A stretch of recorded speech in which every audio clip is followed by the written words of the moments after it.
Heavy rail infrastructure is reserved, not devolved. Like every heavy rail project in England, Barnett consequentials do not apply. The UK Government fund from which East West Rail is being funded is also directing funding projects in Wales, like the redevelopment of Wales's busiest station, Cardiff Central, improvements to level crossings in North Wales and upgrading the South Wales relief lines. And I know all 27 Welsh Labour MPs on these benches are looking forward to hearing what the Chancellor has to say today about rail investment after all their excellent advocacy on behalf of people across Wales. Melanie Ward. Question 2, please, Mr. Speaker. Minister. Mr. Speaker, with your permission, I will answer questions 2 and 3 together. At the spring statement, the Chancellor announced a £2.2 billion increase to the defence budget for 25-26. This will help grow the Welsh economy and our thriving defence sector in Wales, home to over 7,000 MOD-supported jobs and major companies such as Kinetic, BAE Systems, Airbus, General Dynamics and Thales. As part of the strategic review, defence review, a £100 million boost was announced for the repair and renewal of military homes in Wales, benefiting hundreds of service families. Mr. Speaker, I was glad that the Government Strategic Defence Review was launched in Scotland last week, where increased defence spending will create new jobs and fuel economic growth, despite the SNP's refusal to back it. I was similarly pleased that the SDR included hundreds of millions of pounds of investment into forces housing in both Wales and Scotland, and asked the Minister to update the House on the positive impact the review will have in Wales, as it will across the Union.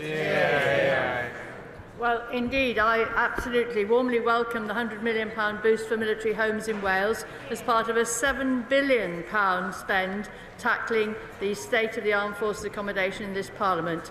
This will support urgent repairs such as fixing boilers, roofs and tackling damp and mould, and facilitate the long-term renewal of military housing for hundreds of service families across Wales.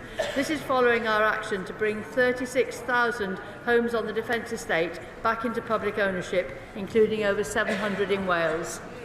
Thank you, Mr. Speaker. The Strategic Defence Review will make Wales and the rest of the UK safer at home and stronger abroad, just as it will my constituency of Gillingham and Rainham. Does the Minister agree with me that the SDR is further proof that only Labour can be trusted to protect our union, while parties opposite wring their hands, wish they did more when they were in power, or look for ways to make apologies for foreign aggression? Well, indeed, Mr. Speaker, I absolutely agree with my honourable friend. While the Conservatives failed to deliver a plan for our defence industry and left our homes for heroes in poor condition, Plaid Cymru plot to leave NATO and Reform cosy up to Putin, Labour invests in our military, our security and our veterans. Robertson. Thank you, Mr. Speaker. The Minister sounds unexpectedly optimistic, given so many question marks remain over promises and aspirations for defence spending.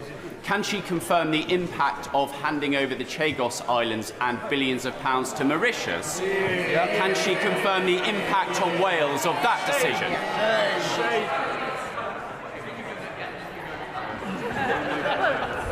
Well, Mr. Speaker, I would like to focus on the benefit to Wales of the defence budget. The defence budget bringing industry more jobs in Wales and upgrading our military homes in Wales. And I think, Mr. Speaker, that's what today's questions are about.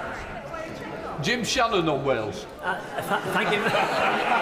Thank you, Mr. Speaker. Thank the Minister very much for that answer. And I very much welcome the Government's increased spending in Wales because, first of all, it's good for jobs and opportunity. But those in uniform, whether it be in the Army, the Royal Air Force or the Royal Navy, come from all over the United Kingdom. They come from Wales, they come from Scotland, they come from Northern Ireland. So does the Minister acknowledge that the percentage share of new spend in defence is done in proportion to those who serve in uniform, those who live in the country, or for the companies that are already involved in the defence sector? Thank you.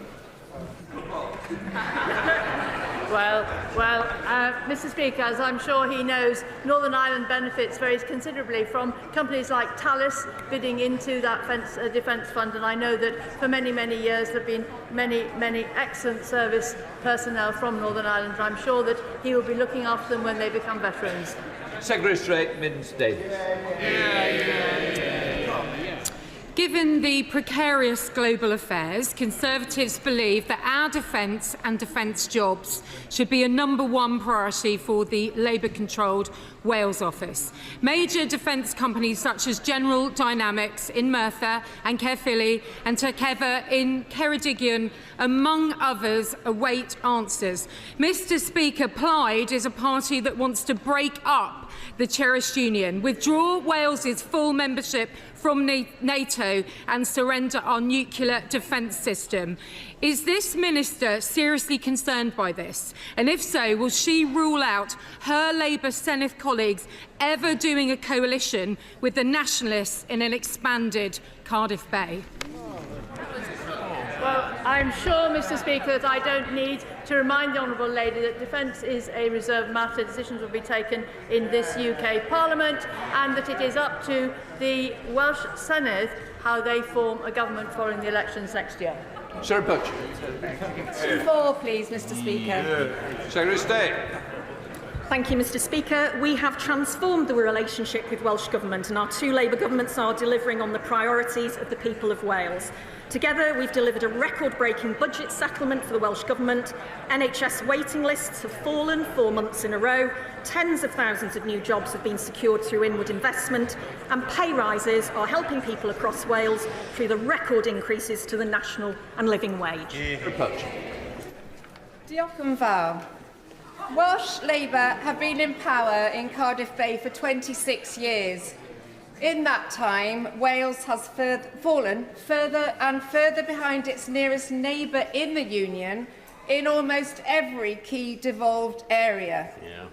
Welsh household incomes are lower than in England. Welsh employment rates are lower than in England. Welsh life expectancy is lower than in England. Is the Secretary of State proud of her party's record in Wales? Can I thank the honourable member for her question? Actually, the positive impact our UK and Welsh Labour governments are having is clear in how the Welsh economy is changing. Employment has increased significantly in Wales, unemployment and economic inactivity have fallen, and real total wages have increased right across the UK. Alex Berry-Scott. Mr. Speaker, the safety and maintenance of coal tips are a totemic issue in Wales, including in my constituency in Cardiff West. And this clearly, the relationship between Welsh Government and this Labour Government with the funding given to coal tips at the last budget signifies the importance of the union between our 2 governments. Can the Secretary of State therefore help illustrate to me why Plaid Cymru, when given the opportunity to vote on this in the Senedd in March, voted against coal tip funding? Can I thank my honourable friend for his question? And he raises an important point. Ensuring coal tips across Wales remain safe is of the utmost importance, and unlike the Conservative government, we committed £25 million funding this year for essential work to keep tips maintained and safe. So quite why Plaid Cymru voted against that additional funding, and the Conservatives in the Senedd, is beyond me. They need to explain it to our former coal mining communities. Secretary of State Nims Davis. Does the minister prefer peanuts, cashew nuts, or simply scraps for Wales? The fabled 2 Labour governments in lockstep is simply a myth for voters. Changing rail classifications and short-changing Welsh communities is a true reality. Is the minister concerned by today's reported peanuts? Because when did she become aware of just over £400 million, the poultry settlement to come to Wales? How will it be split to Welsh Government? How does she think it compares to our government's £740 million on rail alone? And if so, what specific action did she take to argue for Wales and its fair share and its place in the Union? Thank you, Mr. Speaker. Her party was in government for 14 years when Wales got 1% of rail enhancement budget when it has 11% of the whole UK network. Her party are responsible for the historic underfunding of the Welsh Rail, and we'll hear from the Chancellor this afternoon about what this government is going to do about it. Right, David Chabot, Liberal Democrat spokesperson. Thank you, Mr. Speaker. The border we share with England is a very porous one, and that's of critical importance to our agricultural community in mid-Wales, particularly livestock farmers whose supply chain reaches from one side to the other. She'll be aware that the farming community is very concerned about the outbreak of blue tongue. The Royal Welsh Show has already had to say no to entrants from England. So will she meet with me and the livestock markets affected in my constituency to help find a solution for them? Can I thank the honourable member for his question? Obviously, the Royal Welsh Show is a landmark event in the calendar in Wales every year. I'd be very happy to offer him a meeting with the Minister at the Wales office responsible for farming. Ruth Jones, Chair of the Select Committee. Question number 5, please, Mr. Speaker. Minister. With your permission, Mr. Speaker, I will answer questions 5 and 13 together. The UK Labour government is putting Wales at the forefront of its mission to make the UK a clean energy superpower, creating jobs, lowering energy bills and raising living standards for families across Wales. Only last month, my Right Honourable friend, the Secretary of State, announced a £12.5 million funding to support green advanced manufacturing and the National Net Zero Skills Centre of Excellence in Port Talbot. Mr. Speaker, Wales has a phenomenal tidal range which promises green growth and industrial employment to Wales and beyond. The Severn Estuary Commission has completed its recommendations and tidal lagoons are ready to go. So what steps is the Secretary of State taking with other Cabinet colleagues to ensure tidal will play a prominent role in the transition to clean energy? Thank you very much, Mr. Speaker. The Government remains open to considering well-developed proposals for harnessing tidal range energy, and the National Energy System Operator, NESO, has launched a research innovation project to model the impacts and value of tidal range.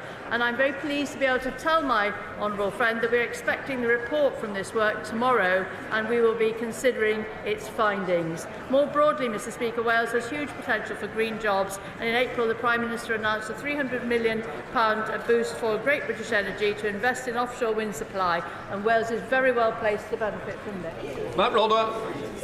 Question 13, Mr. Speaker.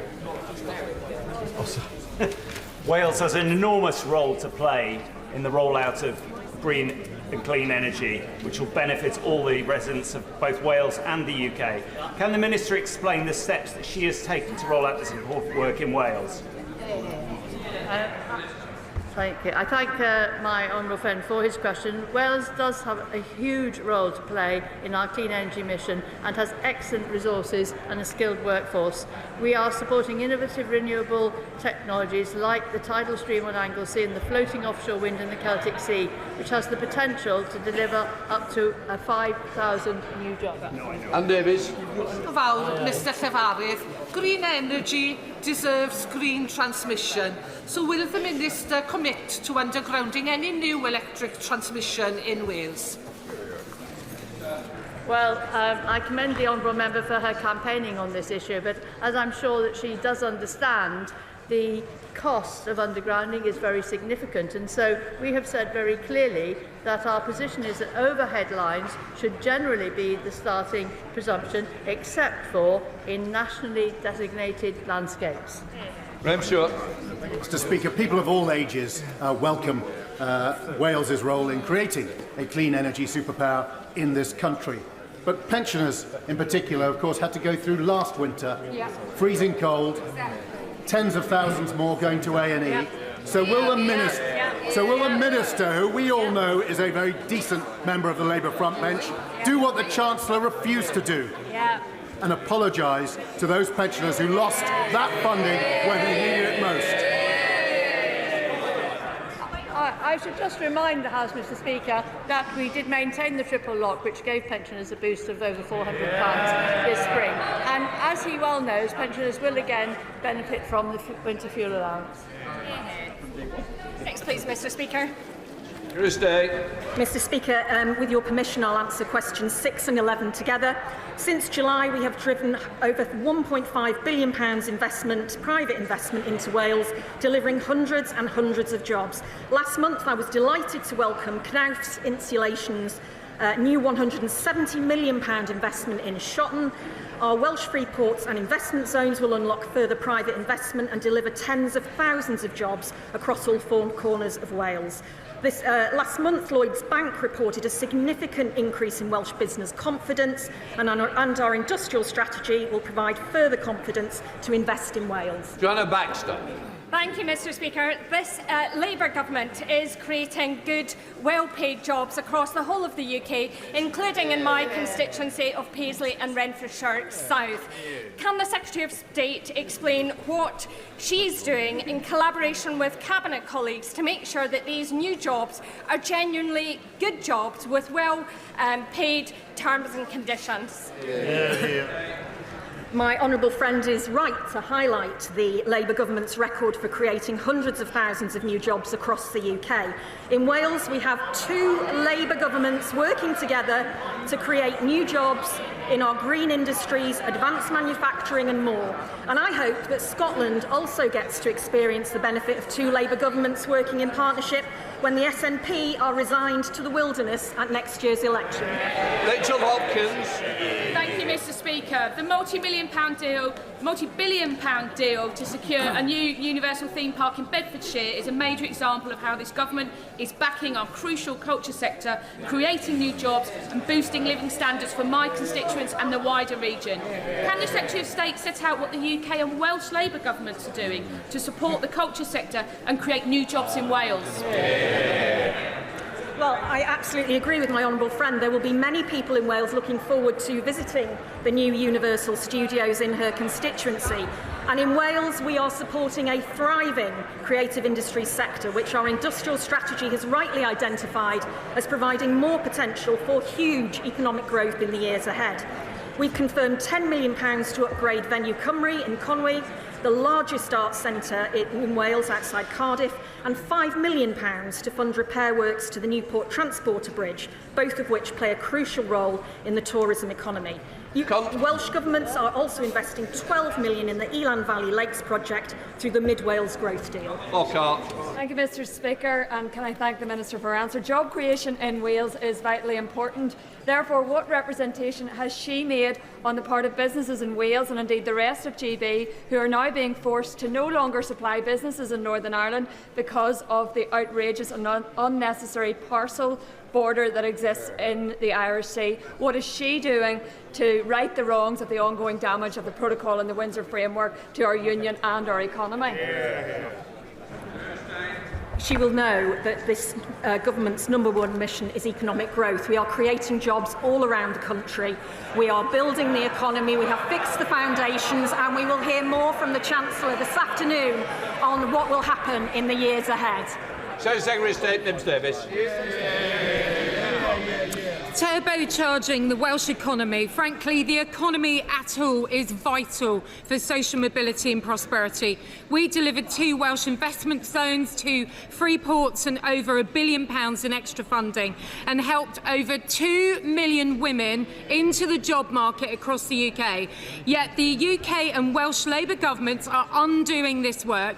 Their job tax, their tourism tax, the 20-mile-per-hour default speed limit, acting as a hammer blow to business confidence, particularly in the hospitality sector.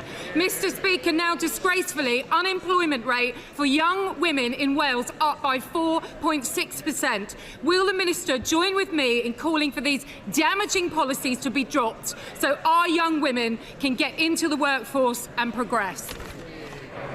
Mr. Speaker, I'll say again that the positive impact our UK and Welsh Labour governments are having is clear in how the Welsh economy is changing.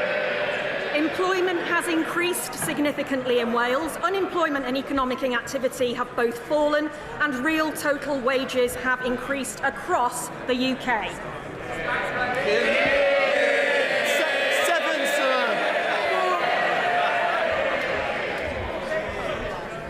Number 7 from bench. Secretary of State. Thank you, Mr. Speaker. Yesterday we announced the biggest nuclear building programme in a generation.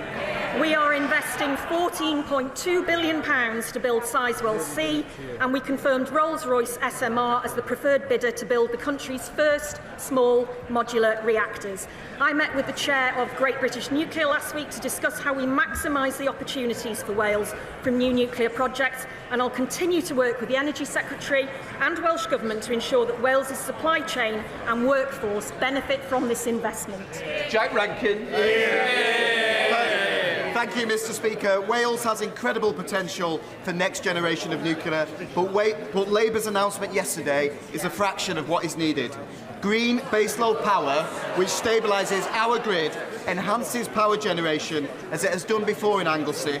Will the Minister give a clearer answer today to confirm that Wales will be a key part of new nuclear, building on Conservative work supporting Welsh nuclear, or will this be another failure to deliver for these communities under Labour? Almost all of the UK's nuclear power stations are currently due to come offline in the 2030s. It's this government that's changing that, setting out our plan to end the years of Tory failure on nuclear, failure to invest, failure to deliver. We will deliver the biggest nuclear building programme in a generation.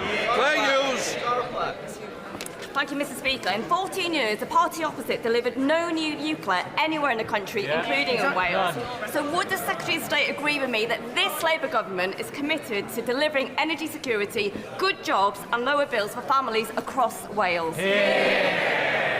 Can I thank my honourable friend for her question? She will know that the Sizewell C Consortium, for example, a group of over 200 nuclear supply chain companies, has a memorandum of understanding with the Welsh Government which will result in an investment of up to £900 million in the Welsh nuclear supply chain. Great British Energy Nuclear acquired the Wilver site last year. Wilver previously hosted a nuclear power plant and is the best potential site in the UK for new nuclear deployment. Before we come to Prime Minister's questions, can I welcome in the gallery the President and the delegation of the French National Assembly, and also the knighthood to Sir Billy Boston. Anne Davies, Prime Minister's questions. Question 1, please. Mr. Speaker, can I first wish you a happy birthday for yesterday and say that we're all delighted that Sir Billy Boston, a great British sporting icon, has received his richly deserved knighthood. Long overdue, if I may say, for him, but also for rugby league. Mr. Speaker, it's Carers Week, and I know the whole House will join me in celebrating the selfless dedication of our unpaid and young carers. This weekend also marks the 8th anniversary of the Grenfell Tower fire. We will honour the 72 men, women and children who lost their lives by delivering meaningful and lasting change, a country with safe and secure homes for everyone, and where justice is done for the Grenfell community. Mr. Speaker, acting alongside our allies, we've sanctioned individuals responsible for inciting appalling settler violence and expansion. We've done that to uphold human rights and defend the prospect of a two-state solution. We will continue to support all efforts to secure a ceasefire, the release of all hostages despicably held by Hamas, and the humanitarian aid that needs to surge in. Mr. Speaker, this morning I had meetings with ministerial colleagues and others. In addition to my duties in this House, I shall have further such meetings later today. Davies.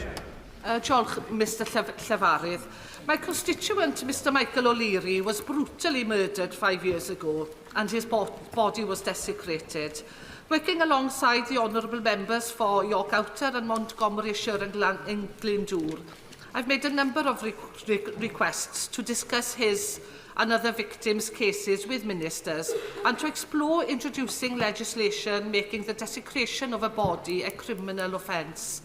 Would the Prime Minister meet with Mr O'Leary's family, along with other victims' families, including April Jones of Machynlleth and Sarah Everard and Helen McCourt, to hear why they are calling for a new criminal offence of desecrating a body to be introduced? Well, can I thank her for raising this horrific case and the other similar cases, and my thoughts, and I'm sure the thoughts of the whole House, are with Michael's family and all those affected by such vile crimes. I think we all need to listen to what they have to say. I know she's been working with the Honourable Friend for York Outer on this issue, and I pay tribute to her and all of those that are working so hard on this issue, and I'm sure the Justice Minister will be in touch at the first opportunity to take this forward, and I thank her again for raising a really important issue. Simon Offer. Thank you, Mr. Speaker. Prime Minister, in Gloucestershire, after 14 years, waiting lists for both physical and mental health are finally falling.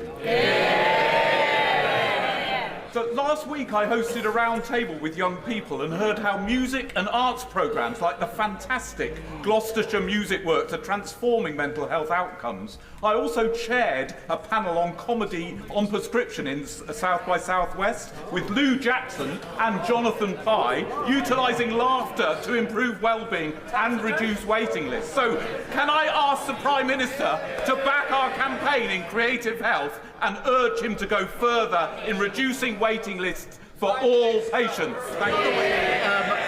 Can I comment? He's got great expertise. He's worked for many years in the NHS as a GP, and I support the work that he's doing. Our plan for change has cut waiting lists, as he points out, by almost 5,000 in his local trust, and we're going further, including through state-of-the-art radiotherapy machines rolled out across the country, Mr. Speaker. There's one going into his constituency, more scanners going to 27 other hospital trusts, including 2 hospitals in the constituency of the Leader of the Opposition. All made possible by the decisions that we've made, and I know she'll want to stand up and welcome that. Leader of the Opposition, Kemi Badenoch. Mr. Speaker, perhaps the Prime Minister knows something I don't know. There's only one hospital in my constituency. But Mr. Speaker, since... Mr. Speaker, since Labour took office, Mr. Speaker, inflation has nearly doubled, growth has halved, and unemployment has surged. Is this what the Prime Minister meant when he tweeted that the economy is improving? Minister. Mr. Speaker, since the general election, 500,000 more people are in work. And I know she doesn't mention that. She's fixated on talking Britain down. We're investing in the future. Mr. Speaker, even in the last 2 weeks, the Strategic Defence Review, 30,000 new jobs building submarines. Yesterday, the Sizewell announcement, 10,000 new jobs. Tens of thousands of construction jobs building the social and affordable housing that was announced this morning. That's the difference that Labour makes in government. Mr. Speaker, he must be talking about a different economy. All of us in this House heard about unemployment increasing. Unemployment has increased every month since Labour took office. Last year, he said he was taking the winter fuel payment away to balance the books. But the books are not balanced. In fact, they are worse. This year, the deficit is forecast to be £10 billion higher since the budget. Not since last year's election, since the budget. In what way are the books now balanced? Mr. Speaker, she's obviously missed the interest rate cuts, the growth figures for earlier this year, the huge, the Strategic Defence Review, local transport, £15 billion going in, free school meals, Sizewell, social housing. Mr. Speaker, but she stands there to lecture us, and I say Liz Truss is obviously back in vogue, advising reform officially now, haunting the Tories, and I remind her that the Shadow Home Secretary, I think he was then Chief Secretary to the Treasury, he gave the Liz Truss budget, Mr. Speaker, 9.5 out of 10. The Leader of the Opposition said what was wrong with Liz Truss's budget was not necessarily the package, that was all right, it was the way it was sold. They've learned absolutely nothing. Kemi Badenoch. Mr. Speaker, he loves talking about Liz Truss because he loves talking about Liz Truss. Why? Why? Because he wants to hide from his own economic record. He's a coward. He's a coward. Every time he stands up there and talks about Liz Truss, it's because he is scared about talking about his record and what is happening to the economy out there. Let's bring it back to the U-turn which he's running away from. A U-turn on a policy that his MPs went out defending time and time again. Let's go through what's happening here. 1 minute, they said it was right to take the winter fuel payment away, that there might be a run on the pound. The next minute, they said it was right to give it back. This is laughable. He stands there all puffed up and self-righteous. Why can't the Prime Minister just admit that he made a mistake? Mr. Speaker, they left a £22 billion black hole that we had to fill, and that's why we took the right decisions. We've stabilised the economy. That's why we've seen 4 interest rate cuts. The triple lock is committed to on this side. They say it's unsustainable on that side. That's £470 for most pensioners and good Q1 growth. 3 weeks ago, I said that I wanted more pensioners to be eligible for winter fuel. I'm really pleased we set out the threshold and the certainty that is needed. And she says I don't want to talk about my record. What about 3 trade deals, record investment, free school meals, breakfast clubs, social and affordable housing, defence review, Sizewell? We could go on all morning, Mr. Speaker, but we've got the Chancellor who's going to say even more in a minute. Mr. Speaker, I think she at the weekend said that she would be getting better in the role. She could start with apologising for the Liz Truss budget. That would be better. Mr. Speaker, I get better every week. He gets worse. Yes, he gets worse. Last week, Mr. Speaker. If you think that is a good look, it is a very bad look. And think twice before you try to shout somebody down in that way. Mr. Speaker, last week he had to get his lines from the Russian embassy. I think we all know that he is getting worse, and what he does not want to talk about is how he is going to make the economy better. That is what the people out there want to hear, and he's got no answers. His trade deals have unravelled. The Strategic Defence Review, everyone out there is asking where is the money coming from, and the fact is he doesn't know how to balance the books. The Chancellor says the winter fuel payment U-turn won't be funded through higher borrowing. So will the Prime Minister admit that it will be funded by putting everybody's taxes up? Prime Minister. Mr. Speaker, I think she let slip on the Matt Ford programme the other day that she rehearses her fury for PMQs. So a very good rehearsal this morning, I think. Mr. Speaker, she asked what we're doing. At the budget, we put record investment in our NHS and our public service. Record investment. And she comes every week to carp on about national insurance, but she doesn't stand there with the courage of her convictions and say she'll actually reverse it. And the reason she won't, because she won't stand up and say she's against the investment in the NHS. She won't stand up and say she's against the investment in our public services. And we'll all listen very carefully in just 20 minutes when the Chancellor lays out more record investment as to whether they welcome it or whether they say they wouldn't support it. Mr. Speaker, every week I come here to tell him the truth. The truth that the economy is in a spiral because Labour, that's all of them, Labour put up taxes that cut growth. And we all heard the Prime Minister, he didn't rule out tax rises, so they are going to have to put up taxes even more. This is a spiral. And if that wasn't bad enough, Mr. Speaker, if that wasn't bad enough, this morning we heard that because of his terrible Chagos deal, Mauritius is scrapping income tax. Why on earth should the British taxpayer pay for £30 billion for tax cuts in Mauritius? Mr. Speaker, Diego Garcia is a vital intelligence and strategic capability. And it's absolutely clear that legal uncertainty would compromise it in very short order. That is why they started the negotiations in relation to it. And no responsible Prime Minister would let that happen. We've secured the base for the long time. That has been welcomed by our allies, by the US, by NATO, by Australia, New Zealand, India. It's been opposed by our adversaries, Russia, China and Iran. And in the second column, we add reform, following Putin, and the Tories following reform.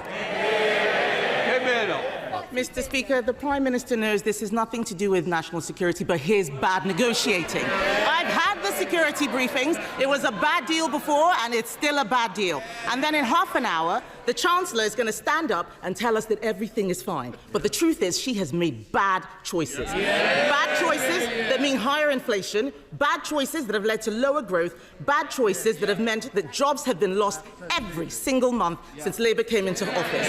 That's hundreds of thousands of families who've lost their income in Stoke, in Grangemouth, in Luton. Those are their constituencies, businesses across the country. The Chancellor has lost all her headroom. She's fallen out with the Cabinet. She's making unfunded spending commitments which she promised not to do. Isn't the truth that we have got the wrong Chancellor and the wrong priorities?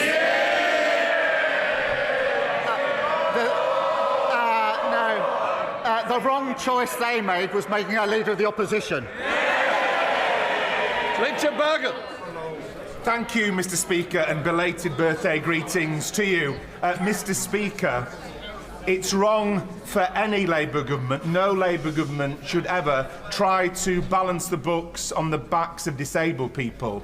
Yet in just a few weeks' time, that is what the Prime Minister will ask this House to do. Many of us will not be able to go along with that because it will mean that people who need assistance to cut up their food, to wash themselves, to dress themselves and to go to the toilet will lose the PIP they currently get. That's vital support. This week, the Prime Minister changed direction on winter fuel payment. Will he do the same in relation to this and now drop these disability benefit cuts? Mr. Speaker, it's very important we make the changes to our welfare system. It's not working. It needs reform. I think everybody agrees with that. It doesn't work for anyone. We will do so on a principled basis that those who can work should work. Those that want to work should be supported to do so, and that we must protect those with the most severe disabilities who will never be able to work. And we're doing that by ending reassessments and paying a new premium. The Liberal Democrats, Sir Ed Davey. Thank you, Mr. Speaker. Can I join others in wishing you belated happy returns for yesterday? And can I welcome the government's sanctions of ministers in the Netanyahu government, Ben-Gvir and Smotrich? The violence they've incited, the settler violence they've incited against innocent Palestinians on the West Bank is intolerable, and the government will right to act. And as it's Carers Week, Mr. Speaker, can I pay tribute to the millions of unpaid family carers across the country and recognise the challenges that they face? Mr. Speaker, the last Conservative government left our health service on its knees. We've heard reports that the NHS will get extra funding in the spending review. If it does, we will support that. But does the Prime Minister agree that no amount of money for the NHS will solve its crisis unless we also invest to fix care? So without preempting the Chancellor's statement, will the Prime Minister reassure me that both social care and family carers will get the priority they deserve in the spending review? Can I agree with him that the health crisis created by the previous government cannot be solved? They groan. That is exactly how the country feels about the last 14 years and the mess they made of everything. Yes, we do need to fix social care alongside the money that we're putting into the NHS. We're putting record amounts into the NHS. That's the right thing to do, and we're seeing the results. We promised 2 million extra appointments in the first year, of the Labour government. We've delivered 3 million, so there will be that extra funding. I would gently say to him, whilst he welcomes all the extra funding, he can't also at the same time simply say he's against any way of raising the money for the funding. There's an incompatibility there. Sir Ed Davey. Mr. Speaker, the Prime Minister knows you've got a fairer and better way of funding NHS investment, and I regret the fact that he didn't answer my question on care. But, Mr. Speaker, moving on, the Prime Minister is right to increase defence spending, and later we'll hear the difficult choices the Chancellor has had to make, partly to fund that defence expenditure. But there are £25 billion of frozen Russian assets in the UK right now. Billions that could be used to stop Putin's war machine and to boost Britain's defence industry even faster. So at the G7 this weekend, will the Prime Minister try to seek an agreement to seize those frozen Russian state assets and use them to support Ukraine? Well, as he knows, that is an issue that's being considered, but it is complicated, and there are a lot of countervailing factors that need to be carefully balanced in a decision that can be made. We are talking to allies about it, but I don't want to pretend to the House that there's an easy answer on this, because there isn't.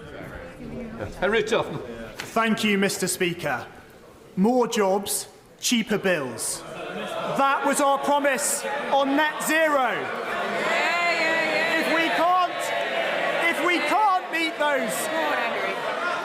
If we can't meet those goals, then we must consider our approach. In Pembrokeshire, we have a proud industrial history rooted in oil and gas, and an incredibly exciting opportunity in floating offshore wind in the Celtic Sea. So can the Prime Minister assure me that he is committed to a just transition that protects and creates jobs? I thank him for raising this. I believe this government must seize the opportunities of net zero for working people, creating good skilled jobs, taking off the roller coaster of volatile fossil fuel markets. Under past governments, Mr. Speaker, hard-working communities had their pride and their jobs ripped away, and we will never do that in relation to a transition. We've already seen £40 billion of investment in energy and renewables, and the CBI shows that 38,000 jobs in Wales are linked to clean energy. I want to see more of that. Both of them are against it. Saoirse Eastwood. Thank you, Mr. Speaker. Mr. Speaker, with your indulgence, I just want to pay tribute to the Police Service of Northern Ireland briefly for tackling public order in Northern Ireland over the last 2 nights with over 30 police officers injured. I'm sure the whole House would want to join with me in that, and also condemning the racist violence. Mr. Speaker, whether it's the cardiac scandal at the RVH in Belfast, the cervical smear scandal in the Southern Trust, the COVID-bereaved families, or the crash of Chinook Zulu Delta 576, all of which has impacted my constituents in Lagan Valley. The common thread here is that families simply wanted the truth, but they were let down by institutions at every cut and turn. Will this government urgently introduce a duty of candor bill and ensure that it reflects what the Hillsborough Law Now campaigners and families have fought so very hard for? Can I start with the important point she makes about Ballymena? And I utterly condemn the violence that we've seen overnight in Ballymena and in other parts of Northern Ireland, including against PSNI officers. It is absolutely vital that the PSNI are given the time they need to investigate the incidents concerned, rather than face mindless attacks as they seek to bring peace and order to keep people safe. And the Northern Ireland Secretary is in touch with the PSNI and the Executive, and I'm being kept updated in relation to that. In relation to the tragic cases that she raises, firstly, I thank her for raising them, and it is important that we have a legal duty of candor. We will be introducing that because, as she says, there must be the truth here based on all people being dealt with on the basis of dignity, fairness and accountability. Thank you. Yasmin Qureshi. Thank you, Mr. Speaker. In the words of the former Israeli Prime Minister, what we are witnessing in Gaza is indiscriminate, limitless, cruel and criminal killing of civilians. More than 50,000 people have been killed, children have been shot while queuing for bread. A growing number of genocide scholars, including leading Israeli academics, believe that a genocide is taking place. Under international law, we have a duty to prevent genocide. I served on the UN mission in Kosovo. We acted to stop mass killing there. What is the difference now? Will the Prime Minister please intervene immediately to alleviate human suffering and take steps to recognise the state of Palestine? Mr. Speaker, she'll have seen the statement we made yesterday and the actions that we're taking with allies. The humanitarian situation is dreadful and distressing, and scenes that we've witnessed outside aid distribution centres are frankly heartbreaking. More aid is needed at volume and speed into Gaza, and Israel's plan for aid delivery is inadequate and insufficient.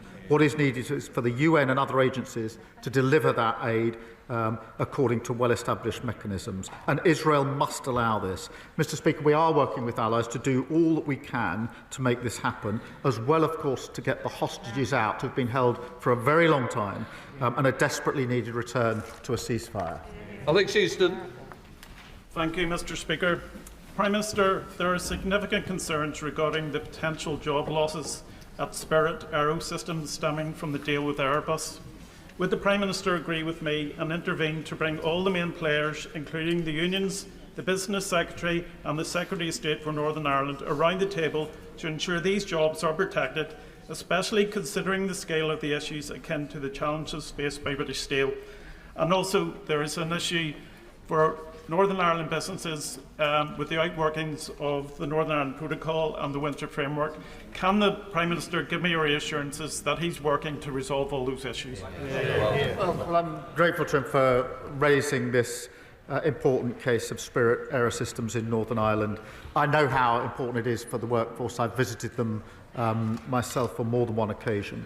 Airbus's decision to expand UK operations is good news for the sector and testament to world-class manufacturing expertise, and I want to see those high-skilled jobs protected. The Northern Ireland Secretary has met Airbus, the trade unions and assembly representatives to discuss the best outcome. The Minister of Industry is continuing engagement with stakeholders, and we will do everything we can in relation to this situation. I'm grateful to him for raising it. Thank you, Mr. Speaker. Will the Prime Minister join me in condemning decisions taken by the Transport Minister of the previous government, who turned their back on promises to deliver a new train station at Bean Park, which derailed growth in my constituency of Dagenham and Rainham? And will he also agree that the Grampian condition on the Bean Park development must be honoured and that infrastructure must accompany all developments of scale as we get on with the job of delivering millions of new homes? Well, I know she's been fighting hard for this project for years, and she's right, the previous government failed to deliver. You could say that about anything they touch, Mr. Speaker.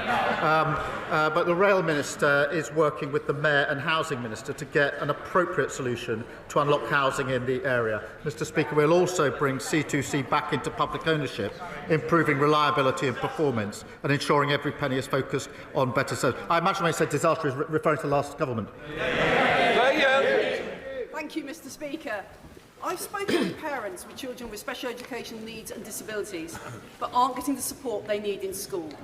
However, if as a result their child is out of school, they're left facing prosecution, fines or even prison time. Punishing parents for the failings of a broken system is outrageous. So will the Prime Minister end this by backing Lord's Amendment 349A to the Children's Wellbeing and School Bill, and will he meet with me to discuss this further? Can I thank her for raising this? The epidemic of absence in our schools is something that really does worry me and concern me. Thanks to the efforts of schools and parents across the country, we've seen over 3 million more days in school this year compared to last, which is really important. But we do know that pupils with special educational needs face more complex barriers in relation to school attendance. Look, we will, of course, look at all amendments in the usual way, but in this instance, I do think we struck the right balance. Chris Webb. Thank you, Mr. Speaker. May I start by congratulating Sir Billy Boston. Billy ended his career playing at Blackpool, and I know this has been a long campaign by the Culture Secretary, the Speaker, the Honourable Member for Makerfield, and many in this House, so congratulations to Sir Billy. 12,000 people, it's been exposed by shelter, are waiting for council housing in Blackpool. This is a damning indictment on the legacy of the previous 14 years of the government. Hundreds of families in my constituency are waiting for housing, stuck in bed and breakfast, or like my constituent Casey, who's sofa surfing with her 2 children in tow. So will the Prime Minister, alongside the Deputy Prime Minister, commit to a new generation of social housing and council housing in my constituency and help me build a better Blackpool?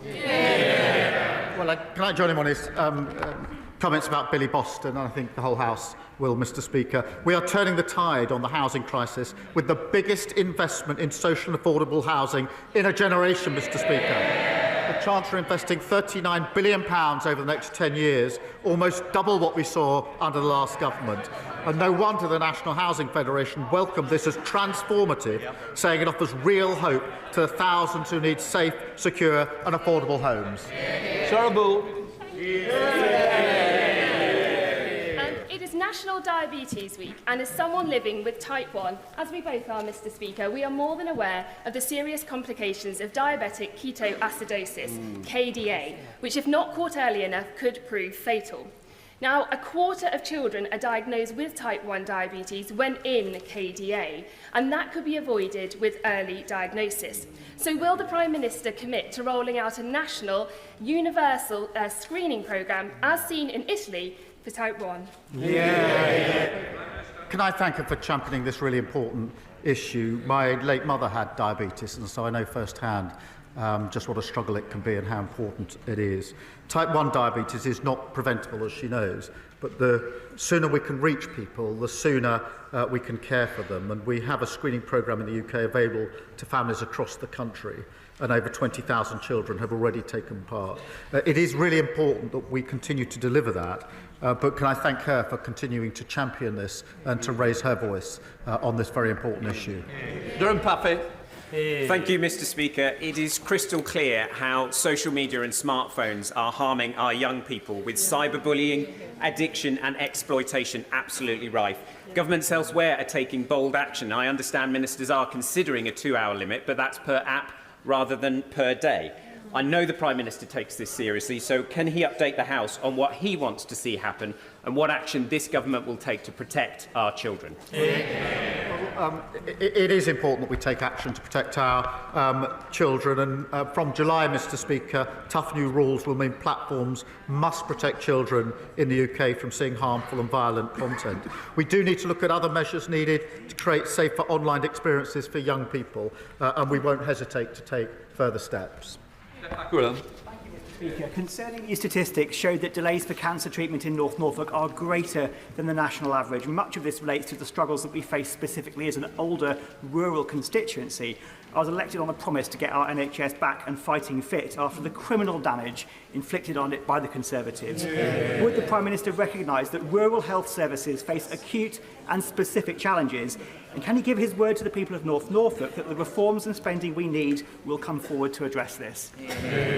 Can I thank him for raising this really important issue for his constituents? I think it does impact rural areas in particular. We've set out record funding for the NHS. We have our cancer plan, and I can give him that reassurance. This is the final question, John Eary. Thank you, Mr. Speaker. The Prime Minister and members across this House would have witnessed this spectacular victory for Davy Russell in Scottish. Hall and Stonehouse by-election. My constituents are sick of SNP failure, and they voted for change for their NHS, their schools and for Scotland. So can I ask the Prime Minister, has he seen the calls from within the SNP for John Swinney to resign? And does he agree with me that a leader who has only ever lost elections to the Labour Party should stay put? Well, can I pay tribute to her for the role that she and others played in seeing Davy Russell elected? He will be a dedicated champion for her and her constituents. And after nearly 2 decades in power, the SNP got their verdict last Thursday. Scotland wants change, and they know the SNP are completely out of ideas. That's why they want a Labour government to deliver real change. Right, that completes Prime Minister's questions. We now come. I call the Chancellor of the Exchequer to make a statement. Rachel Reeves.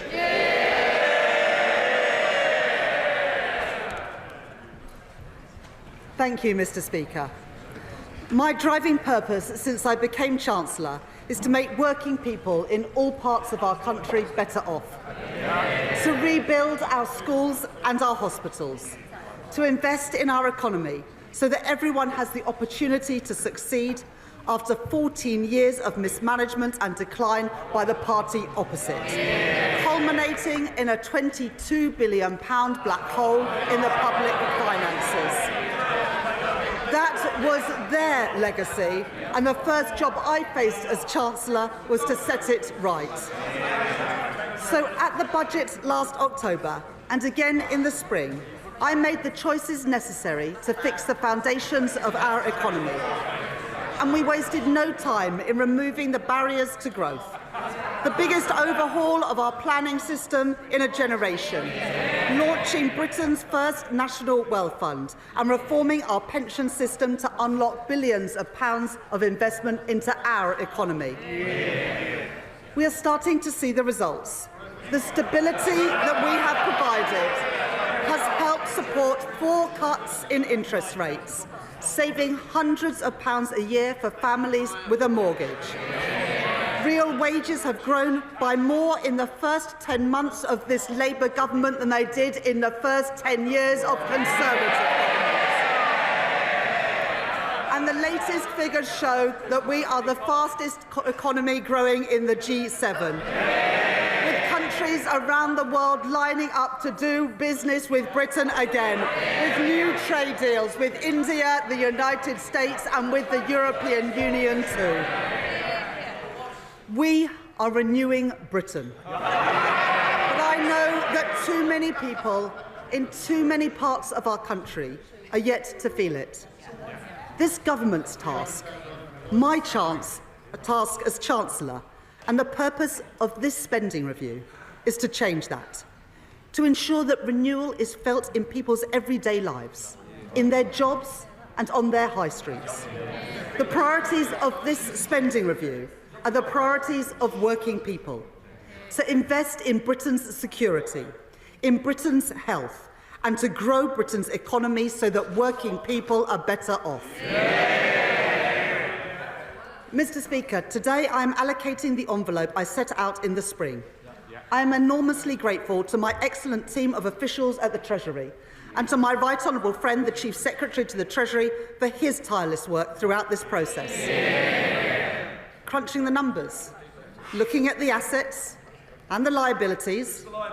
And on that note, can I thank all my Cabinet colleagues for their contribution to this process. They are all assets to this Labour government. In this spending review, total departmental budgets will grow by 2.3% a year in real terms. Compare that to the Conservative choice of austerity. In contrast to our increase of 2.3%, they cut spending by 2.9% per year in 2010. So let's be clear. Austerity was a destructive choice for the fabric of our society. And it was a destructive choice for our economy too, choking off investment and demand, creating a lost decade for growth, wages and living standards. That is their legacy. My choices are different.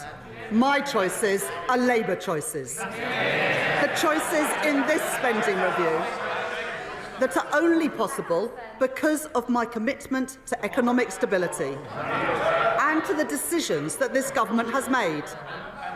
The Conservatives' fiscal rules guaranteed neither stability nor investment, and that is why I changed them.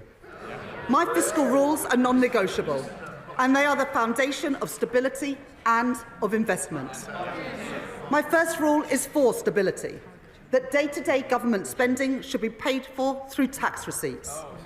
That is the sound economic choice, and it is also the fair choice, because it is not right to expect our children and future generations to pay for the services that we rely on today.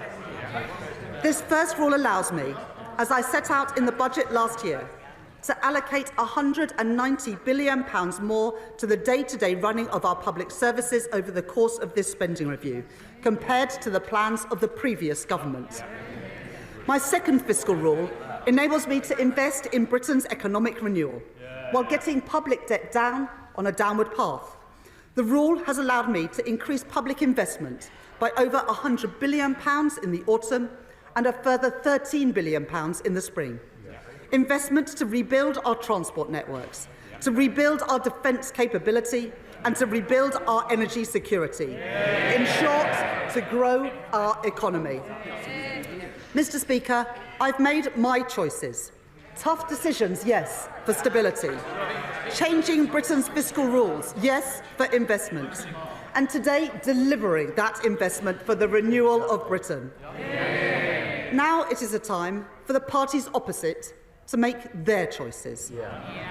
The spending plans that I am setting out today are only possible because of the decisions that I took in the autumn to raise taxes and the changes to our fiscal rules.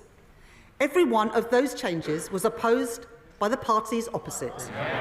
So today, they can make an honest choice, and they can oppose these spending plans, as they opposed every penny I raised to fund them. Or they can make the same choice as Liz Truss: spend more, borrow more, with no regard for the consequences. And in their clamour to cut taxes for the richest, the Conservatives crashed our economy. They sent mortgage rates spiralling and they put our pensions in peril. I will never take those risks. And reform. Well, they're itching to do the same thing all over again. Now, the member for Clacton may be playing the friend of the workers now, but some of us are old enough to remember when he described the disastrous Liz Truss budget as, and I quote, the best Conservative budget since the 1980s. Mr. Speaker, after the damage is done, he still nods along. They have learnt nothing. And his party have been in Parliament for less than a year, and yet they have already racked up £80 billion of unfunded commitments. They are simply not serious. Mr. Speaker, every day it becomes clearer. It is Labour, and only Labour, that has a credible plan for the renewal of Britain. As I said in my spring statement, the world is changing before our eyes. And since the spring, the challenges that we face have become even more acute. The signs of our age of insecurity are everywhere. So we are acting on the promise in our plan to change, building renewal on foundations of national security, border security and economic security. As the Prime Minister said earlier this month, a new era in the threats that we face demands a new era for defence and security. That's why we took the decision to prioritise our defence spending by reducing overseas development aid, so that defence spending will now rise to 2.6% of GDP by April 2027, including the contribution of our intelligence agencies. That uplift provides funding for my right honourable friend, the Defence Secretary, with £11 billion increased in defence spending and a £600 million uplift for our security and intelligence agencies. That investment will deliver not only security, but also renewal. In Aldermaston and Lincoln, in Portsmouth and Filton, on the Clyde and in Rosyth, investment in Scotland, jobs in Scotland, defence for the United Kingdom, opposed by the Scottish National Party, delivered by this Labour government. And as we invest in our armed forces, our military technology and our supply chains, that also brings huge opportunities. £4.5 billion of investment in munitions, made in factories from Glasgow to Glasgow, Stevenage to Radway Green, and over £6 billion to upgrade our nuclear submarine production, supporting thousands of jobs across Barrow, Derby and Sheffield. We will make Britain a defence industrial superpower, with the jobs, the skills and the pride that come with it. A more unstable world presents new challenges at our borders too, where conflict has opened the way for organised criminal gangs.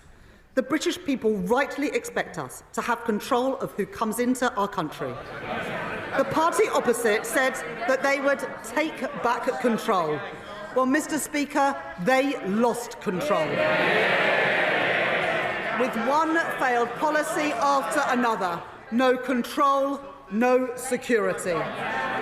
In contrast, in the budget last year, I announced £150 million to establish the new Border Security Command. And today, to support the integrity of our borders, I can announce that that funding will increase with up to £280 million more per year by the end of the spending review for our new Border Security Command. Alongside that, we are tackling the asylum backlog. The party opposite left behind a broken system. Billions of pounds of taxpayers' money spent on housing asylum seekers in hotels, leaving people in limbo and shunting the cost of failure onto local communities. We won't let that stand. So I can confirm today that, led by the work of my right honourable friend, the Home Secretary, we will be ending the costly use of hotels to house asylum seekers in this Parliament. Funding that I have provided today, including from the Transformation Fund, will cut the asylum backlog, hear more appeal cases and return people who have no right to be here, saving the taxpayer £1 billion a year. That is my choice, Mr. Speaker. That is the Labour choice. That is the choice of the British people. And, Mr. Speaker, if we want national security in a dangerous world, that does not stop at the strength of our armed forces or at our border. I have long spoken about what I call securonomics, the basic insight that in an age of insecurity, government must step up to provide security for working people and resilience for our national economy. Put simply, where things are made and who makes them matters. Take energy. The Tories neglected our nuclear and renewable sectors and closed our gas storage facilities, leaving us exposed to hikes in energy prices when Russia invaded Ukraine. And it was working people who paid the price for their mistakes. On this side of the House, we understand that energy security is national security. And so, because it is the right choice for bills, the right choice for jobs and the right choice for growth, this government is investing in the biggest rollout of nuclear power for half a century. A £30 billion commitment to our nuclear-powered future. Yesterday, my right honourable friend, the Energy Secretary, and I announced £14 billion for Sizewell C, producing the energy to power 6 million homes, supporting more than 10,000 jobs, including 1,500 apprentices, to build the nuclear workforce of tomorrow. And, Mr. Speaker, that's not all. We are investing over £2.5 billion in a new small modular reactor programme. Our preferred partner is Rolls-Royce, a great British company based in Derby. This investment is just one step towards our ambition for a full fleet of small modular reactors, as well as providing a route for private sector-led advanced modular reactor projects to be deployed across the UK. Alongside these, we are making nuclear-approved land available in Sellafield to attract private investment and create thousands more jobs. And I'd like to thank my honourable friend from Whitehaven and Workington for his work in this area. And to strengthen Britain's position at the forefront of a global race for new nuclear technologies, a cause championed by the Mayor of the East Midlands, Claire Ward, and my honourable friend, the member for Bassett Law, and to support pioneering work taking place in West Burton in Nottinghamshire, we are investing £2.5 billion in nuclear fusion. And to back British industries, pioneering work in carbon capture and storage will take place. Last year, we announced funding for 2 sites, on Merseyside and in Teesside, where we are building the world's first commercial-scale CCUS plant. Today, I can announce support for the Acorn project in Aberdeenshire, supporting Scotland's transition from oil and gas to low-carbon technology, a challenge and an opportunity well understood by the leader of Scottish Labour, Anas Sarwar, and by my right honourable friend, the Scottish Secretary. And we are also backing the Viking project in Humberside, a cause long supported by my honourable friend, the member for Great Grimsby and Cleethorpes. And because I am determined to make sure that the energy technologies of the future are built here and owned here, and that those jobs come to Britain, with spending review decisions means that we can invest in the wholly publicly owned Great British Energy. Great British Energy, headquartered in Scotland. These are investments to make sure the towns and cities which powered the last industrial revolution will play their part in our next industrial revolution. To reduce our reliance on overseas oil and gas and protect working families from price shocks.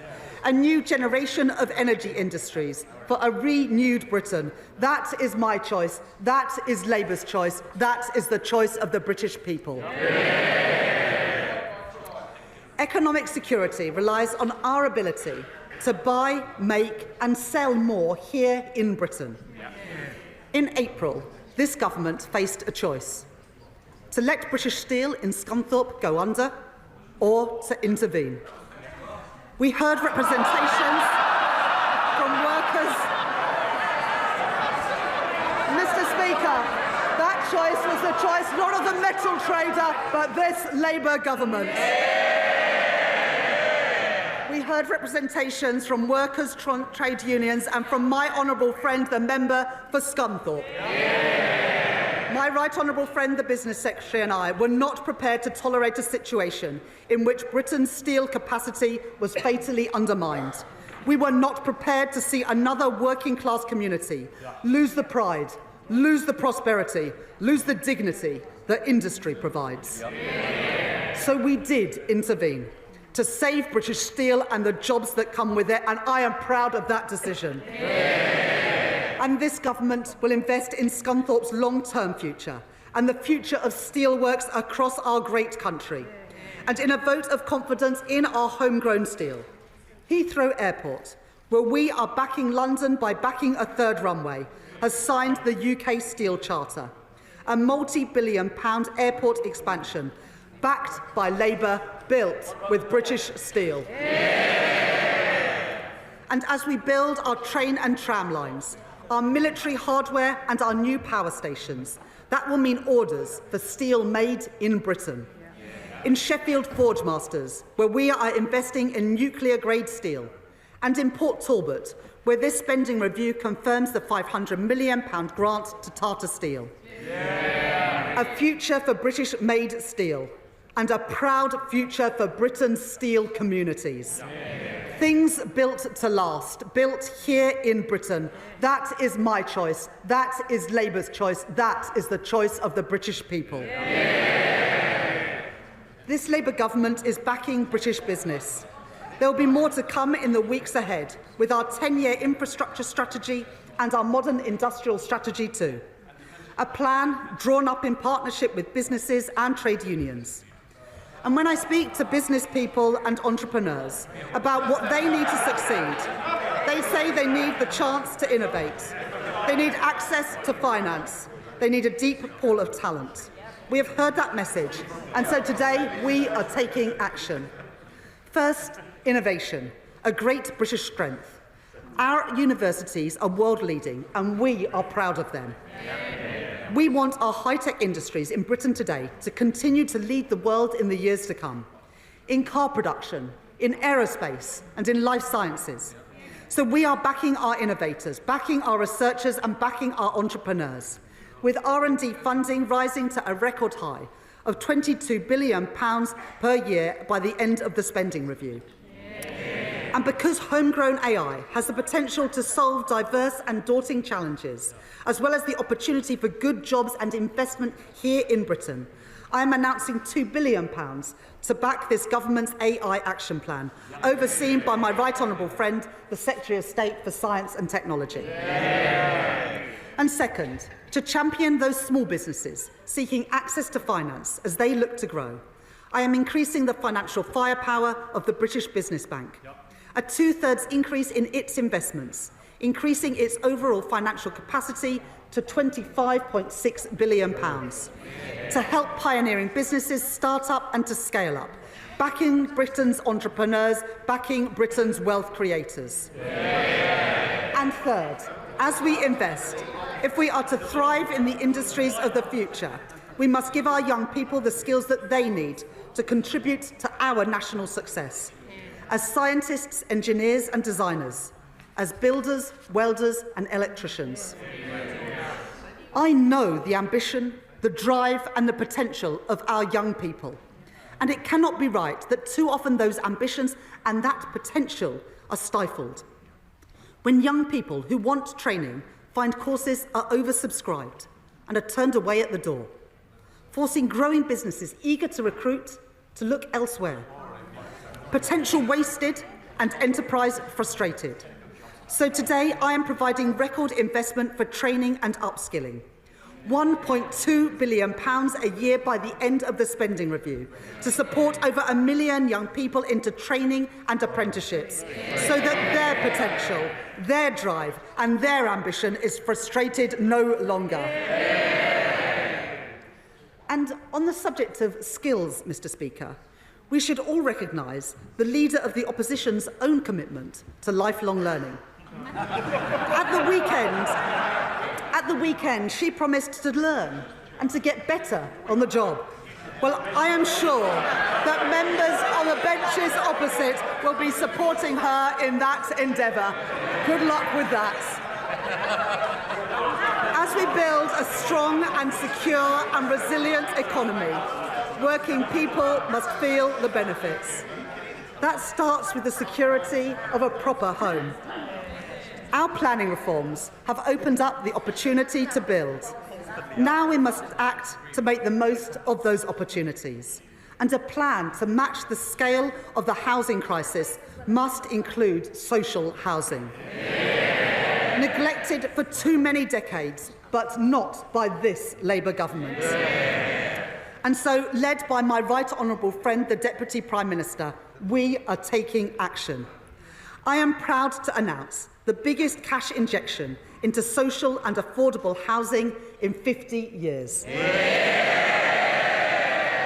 A new affordable homes programme in which I am investing £39 billion over the next decade.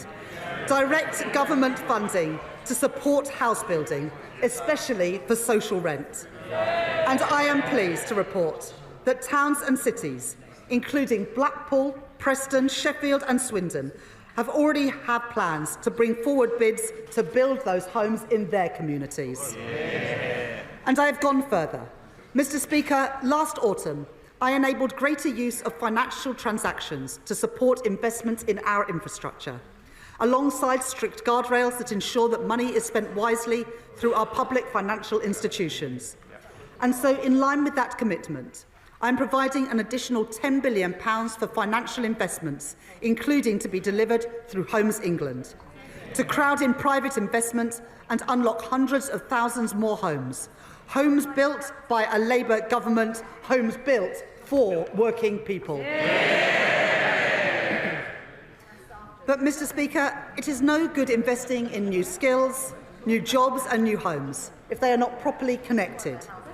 That is why last week, with the support of my right honourable friend, the Transport Secretary, I announced £15 billion of investment to connect our cities and our towns, the biggest ever investment of its kind.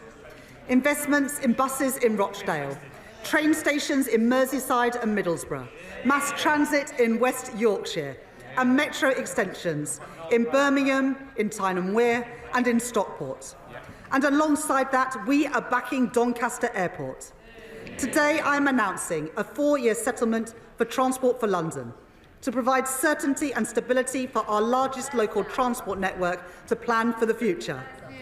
And for other regions in the UK, I am today providing for a 4-fold increase in local transport grants by the end of this Parliament to make the improvements put off for far too long to improve the journeys that people make every day. And to unlock the potential of all parts of Britain, we are going further, investing in major rail projects to connect our towns and cities. In October, I announced funding for the Transpennine route upgrade, the backbone of rail travel in the north, linking York and Leeds and Manchester, with a quarter of that route expected to be electrified by this summer. I know the commitment of my honourable friends, the members for Huddersfield, York Outer and Colne Valley to this issue. And today I can announce a further £3.5 billion of investment for that route. But my ambition and the ambition of people across the north is greater still. And so, in the coming weeks, I will set out this government's plan to take forward our ambitions for Northern Powerhouse Rail.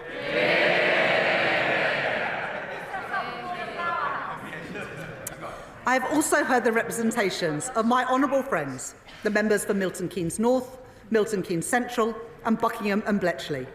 And I can tell the House today to connect Oxford and Cambridge and to back Milton Keynes' leading tech sector, I am providing a further £2.5 billion for the continued delivery of East-West Rail. And on a matter I know is of great importance to my honourable friends, the members for Lichfield, Birmingham Northfield and Birmingham Erdington, I can announce today that I am providing funding for the Midlands Rail Hub, the region's biggest and most ambitious rail improvement scheme for generations, strengthening connections from Birmingham across the West Midlands and into Wales too. Mr. Speaker, for 14 years, the Conservatives failed the people of Wales. Those days are over. Following representations from my right honourable friend, the Welsh Secretary, the First Minister for Wales and Welsh Labour MPs, I am pleased to announce today £445 million for railways in Wales over 10 years, including new funding for Padeswood Sidings and Cardiff West Junction. That, Mr. Speaker, is the difference made by two Labour governments working together to undo a generation of underfunding and neglect. This government takes seriously its commitment to investment, jobs and growth in every part of the UK. And I have heard the concerns of my honourable friends, the members for Mid Cheshire and Rossendale and Darwen, and the Mayor of Liverpool City Region, Steve Rotherham, that past governments have underinvested in towns and cities outside of London and the South East. And they are right. So I am today publishing the conclusion of the review of the Treasury's Green Book, the government's manual for assessing value for money. Our new Green Book will support place-based business cases and make sure no region has Treasury guidance wielded against them. I said we would do things differently. I said we wanted growth in all parts of Britain. And, Mr. Speaker, I meant it. Backing our nations and regions means backing our devolved governments. And this spending review provides the largest settlement in real terms since devolution was introduced, with £52 billion for Scotland, £20 billion for Northern Ireland by the end of the spending review, and £23 billion for Wales. And having heard representations from many Welsh Labour colleagues, and because I know the obligation we owe to our industrial communities, I am providing a multi-year settlement of £118 million to keep coal tips safe in Wales. Mr. Speaker, I know the pride that people feel in their communities. I see it everywhere I go. But I also know that for too many people, there is a sense that something has been lost, as high streets have declined, as community spaces have closed, as jobs and opportunities have gone elsewhere. The renewal of Britain must be felt everywhere. Today, I'm pleased to announce additional funding to support up to 350 communities, especially those in the most deprived areas. Funding to improve parks, youth facilities, swimming pools and libraries. Supporting councils' fight back against graffiti and fly tipping, including in Blackpool South, in Stockport, in Stoke Central, in Swindon North and in Newcastle upon Tyne East and Wallsend. And there's more. Job creation and community assets are vital to our growth mission. But too often, regeneration projects are held back, gathering dust in bureaucratic limbo. We are changing that. We will establish a growth mission fund to expedite local projects that are important for growth. Projects Projects like Southport Pier, an iconic symbol of coastal heritage which has stood empty since 2022. Kilcody's seafront and High Street, where investment would create jobs and new business opportunities. And plans for Peterborough's new sports quarter to drive activity and community cohesion. Because people deserve a government which shares their ambition for their communities. To deliver renewal, to deliver growth, to deliver opportunity. And that is what you get with a Labour government. If people are to feel pride in their community, enjoyed their public spaces and spend time on their high streets, they must feel safe when they do so. Safe in the knowledge that when people break the law, they feel the full force of the law. But the party opposite left our prisons overflowing and on the brink of collapse. And they left it to us to deal with the consequences. We are taking the necessary action. So with my right honourable friend, the Justice Secretary, we have announced that we are investing £7 billion to fund 14,000 new prison places and putting up to £700 million per year into reform of the probation system too. Today, I will do more. I am increasing police spending power by an average 2.3% per year in real terms over the spending review period. To protect our people, our homes and our streets. That is more than £2 billion, supporting us to meet our plan for change commitment of putting 13,000 additional police officers, PCSOs and special constables into neighbour policing roles across England and Wales. And as well as every place, I am determined that every family feels the benefits of Britain's renewal. Falling interest rates, supported by our commitment to economic stability, are already saving many families hundreds of pounds a month on their mortgage. I have accepted pay review body recommendations for pay in our armed forces, for our nurses, our teachers and our prison officers, giving public sector workers the fair pay rises that they deserve. And in autumn, I increased the national living wage, a pay rise for around 3 million hard-working people. And this government is doing more. We're banning exploitative zero-hour contracts. We're strengthening statutory sick pay and ending the injustice of unscrupulous fire and rehire practices. Those are my choices. Those are Labour choices. Mr. Speaker, I know that for many people, the cost of living remains a constant challenge, which is why we are capping the cost of school uniforms. And I can tell the House today that I am extending the £3 bus fare cap until at least March 2027. Earlier this week, we announced that over 3/4 of pensioners will receive the winter fuel payment this year. And there is more. To get bills down, not just this winter, but in winters to come, we have expanded the Warm Homes Plan to support thousands more of the UK's poorest households, including providing £7 million to homes in Bradford, £11 million to homes in Rugby, and £30 million to homes in Blackpool.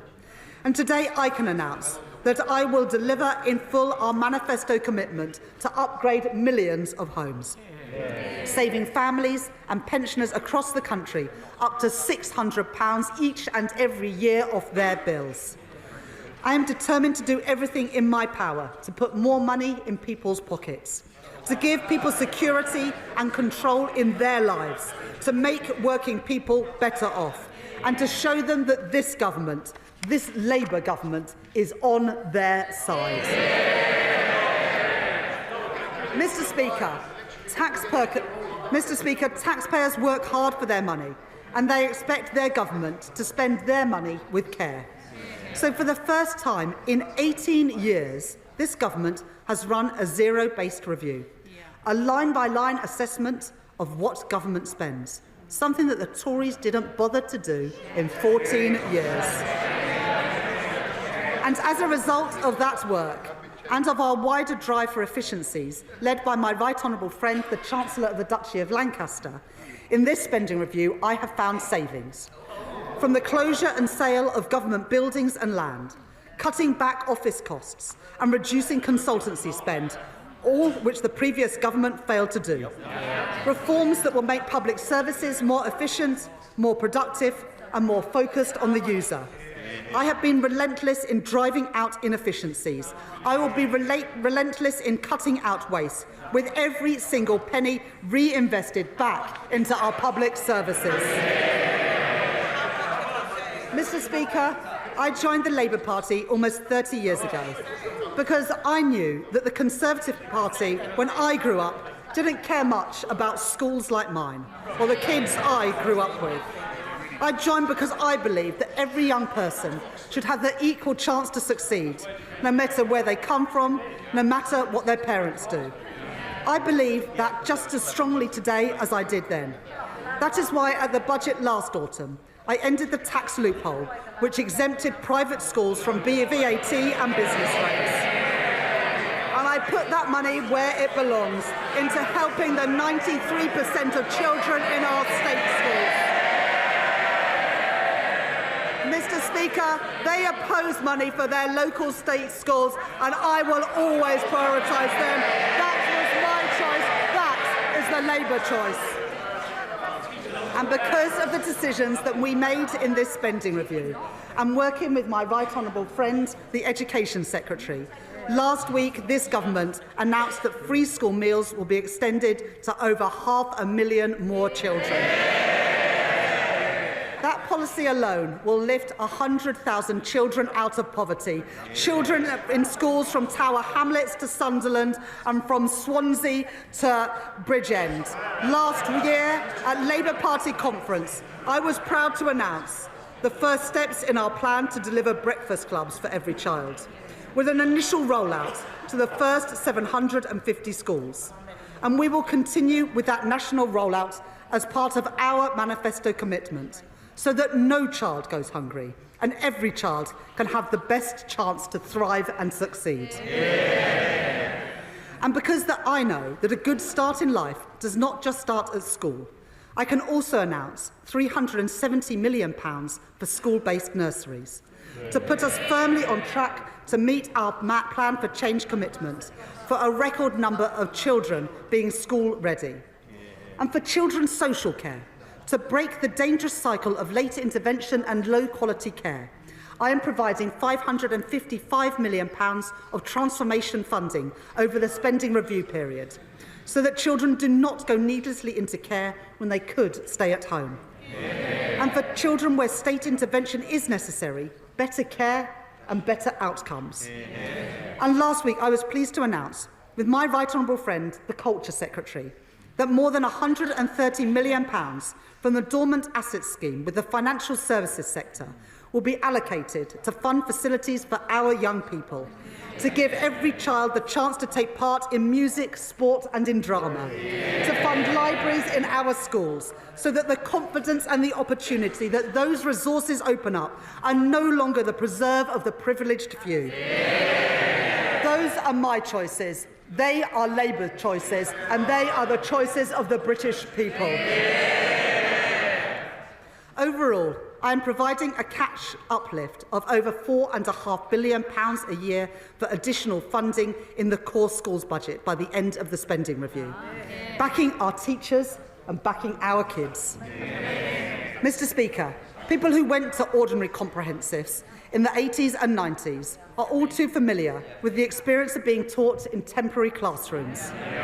And the previous Conservative government oversaw another generation of kids herded into cold and damp buildings as school roofs literally crumbled. It wasn't acceptable when I was at school, and it isn't acceptable now. So I am providing investment rising to nearly £2.3 billion per year to fix our crumbling classrooms. In addition, £2.4 billion per year to continue our programme to rebuild 500 schools, including Chase Community School in Enfield, Woodkirk Academy in Leeds and Budmouth Academy in Weymouth, investing in our young people, investing in Britain's future, investing in opportunity for all. That is Labour's choice. Finally, Mr. Speaker, let me turn to the... I knew that, Chair. let me turn to our National Health Service. It's our most treasured public service. People rightly expect an NHS that is there when they need it, an ambulance that comes when they call one, a GP appointment available when they need one, a scan that is performed when they are referred for one. I am hugely grateful to our nurses, our doctors, our paramedics and other healthcare professionals for everything that they do. If we want a strong economy where working people can fulfil their potential, then we must have a strong NHS. Not as the Reform Party have called for, an insurance-based system. We believe in a publicly funded National Health Service free at the point of use. Now, perhaps the member for Clacton should spend some more time focusing on the priorities of the British people and less time in the Westminster Arms. Although, Mr. Speaker, after this week, perhaps the Two Chairman pub might be a better fit. At the budget, I took the decisions necessary to provide an immediate injection of funding to get the NHS back on its feet. And I commend my right honourable friend, the Health Secretary, for all the progress that he has already made. In less than a year, this government has recruited 1,700 new GPs, delivered 3.5 million extra appointments, and cut waiting lists by more than 200,000. Fixing our NHS also means delivering fundamental reform across social care, which means that we are backing the first ever fair pay agreement for that sector. And I am increasing the NHS technology budget by almost 50%. And we are investing £10 billion to bring our analogue health system into the digital age, including through the NHS app, so patients can manage their prescriptions, get their test results and book appointments all in one place. We are shifting care back to the community, providing more funding to support the training of thousands more GPs to deliver millions more appointments. We are investing more in prevention to meet our manifesto commitment of providing mental health support teams in all schools in England by the end of this Parliament. These investments will enable the delivery of our upcoming 10-year plan for health and put the NHS firmly back on the path to renewal. And to support that plan, to back the doctors and nurses that we rely on, and to make sure that the NHS is there whenever we need it, I am proud to announce today that this Labour government is making a record cash investment in our National Health Service, increasing real terms day-to-day spending by 3% per year for every single year of this spending review. An extra £29 billion per year for the day-to-day running of our health service. Mr. Speaker, that is what the British people voted for, and that is what we will deliver. More appointments, more doctors, more scanners, the National Health Service, created by a Labour government, protected by a Labour government, and renewed by this Labour government. Mr. Speaker, this is a spending review to deliver the priorities of the British people. Security, a strong Britain in a changing world. Economic growth, powered by investment and opportunity in every part of Britain. And our nation's health, with an NHS fit for the future. I have made my choices. In place of chaos, I choose stability. In place of decline, I choose investments. In place of pessimism, division and defeatism, I choose national renewal. These are my choices, Mr. Speaker. These are Labour choices. These are the choices of the British people, and I commend this statement to the House. Shadow Chancellor, Mel Stride.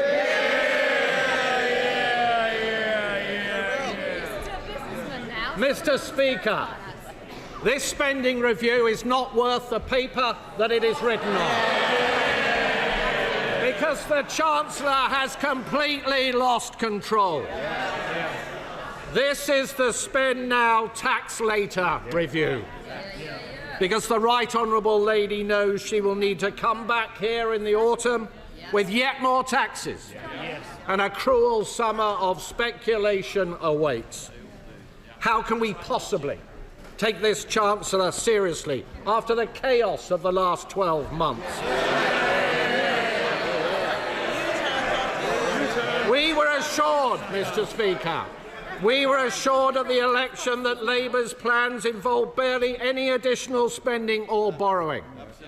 Now the Chancellor parades her largesse. Hundreds of billions in additional spending over this Parliament. The initial profile for that spending was, of course, significantly front-loaded, but the Chancellor now expects us to believe that she will let spending rise by only 1.2% a year. There is no chance whatsoever of that happening. For the lesson of the last year has been that when the going gets tough, the right honourable lady blinks. She presented herself as the Iron Chancellor, but what we have seen is the tin-foil Chancellor. Flimsy and ready to fold in the face of the slightest pressure. She said she would not fiddle her fiscal rules. Then she did. She said she wouldn't make any unfunded commitments, but with the humiliation of the winter fuel U-turn, she just has. She looked business leaders in the eye and said no more taxes. But we all know what happened next, and we all know what is coming in the autumn. Her own backbenchers, her cabinet colleagues, Labour's trade union paymasters, even the Prime Minister himself, they have all seen that she is weak, weak, weak. And they can smell the blood. They will be back for more, Mr. Speaker, and they will get it. These spending plans are a fantasy. And it's not the truth, Mr. Speaker, that the Chancellor has to maintain this fiction because she has left herself no room for manoeuvre. She is constantly teetering on the edge of blowing her fiscal rules, which she already changed to allow even more borrowing. And the only way she can claim to be meeting her rules is by pretending that she can control spending over the coming years. But, Mr. Speaker, let's look at the record so far. Borrowing in the last financial year came out $11 billion above even the OBR's March forecasts, and 70% higher than the plans that she inherited from this side of the House. Tax up, borrowing up. But for someone so keen on borrowing, Mr. Speaker, the Chancellor seems strangely reticent to even use the word. Indeed, ministers bizarrely tell us that it is Labour's fiscal rules themselves that have, quote, generated investment. The reality is a little more straightforward. They have loosened the fiscal rules so they can borrow more. Borrow and borrow and borrow, allowing the national debt to continue to rise higher every single year, while ministers pretend that it is not. An eye-watering £200 billion of additional borrowing in this Parliament compared to the plans set out in the last Conservative budget, with £80 billion more to be spent on debt interest alone. In fact, if she had retained our fiscal rules, as she said,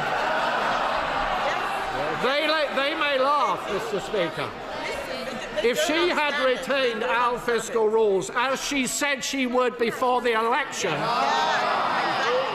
the OBR have confirmed that she would be breaking them right now.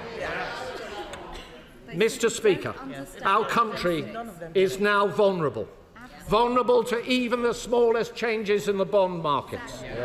Should we face a sudden external shock, we have no fiscal firepower left with which to respond, all thanks to the Right Honourable Lady's choices. So can I ask the Chancellor, will she be open about what she has done? Will she admit that she has made a conscious choice to borrow more and to accept higher debts? Does she accept this means interest rates and mortgages will be higher than they would otherwise have been, as the OBR themselves have said?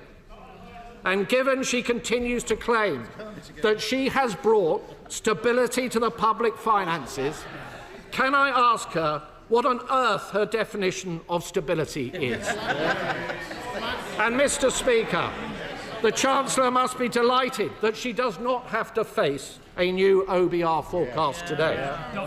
Because if she did, she would have to set out how she will fund her humiliating U-turn on winter fuel payments, having already blown the savings on buying off her trade union paymasters last year. She said this week there was, and I quote, she said, still work to do to ensure that the sums add up.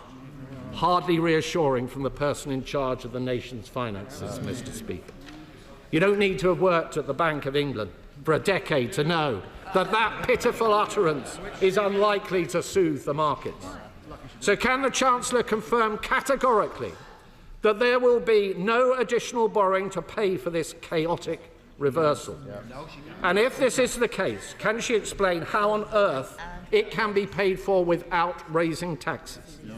And can the Right Honourable Lady explain why last summer, apparently to avoid a run on the pound, Mr. Speaker, this measure was so urgent that pensioners had to be left in the cold over the last winter?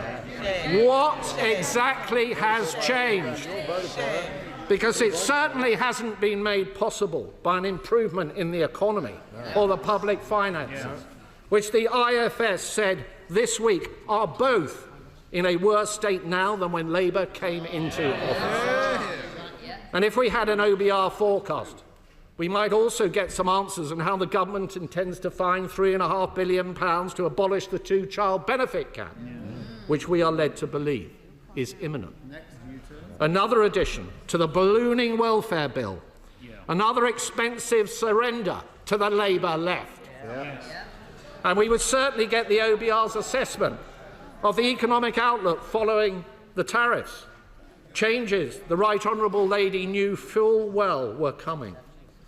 Meanwhile, her deluge of taxes and regulations has left business confidence at record lows, costing people their livelihoods. Only yesterday, Mr. Speaker, we saw the latest evidence of that.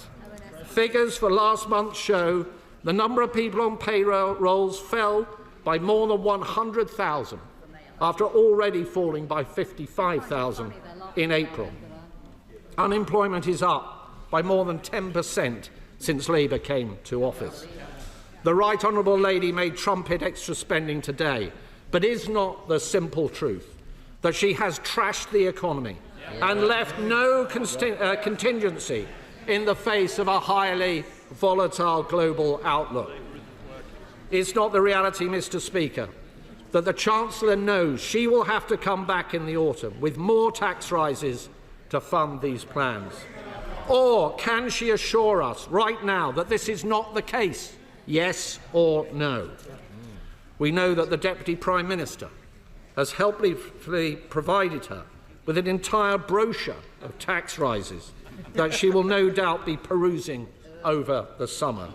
The Corbynist catalogue, Mr. Speaker. And can the Chancellor confirm, as promised, can she confirm as promised, that the income tax thresholds will not be frozen at the budget, a move she herself said would hurt working people? And, Mr. Speaker, what about the uncertainties in the departmental spending plan she has just set out today? Can she assure us that these plans will not be topped up, that no backroom deals have been cut with disgruntled cabinet ministers? Can she assure us that the capital allocations announced today will actually be spent on capital, not diverted in year, as she has in the past, to day-to-day budgets to play more games with her fiscal rules? The Chancellor has had to impose a settlement on the Home Secretary because this spending review won't deliver for our hard-working police officers across the country. Instead, the Home Office budget gets squandered on asylum costs because this government simply doesn't have a plan on illegal migration. And as the Defence Secretary admitted, and I quote, the government has lost control of our borders. Small boat crossings, Mr. Speaker, are up 42% on the same point last year. On energy, at a time when businesses up and down the country are struggling with high energy costs, the Chancellor has chosen today to fund the Energy Secretary's vanity projects like GB Energy. Where is he?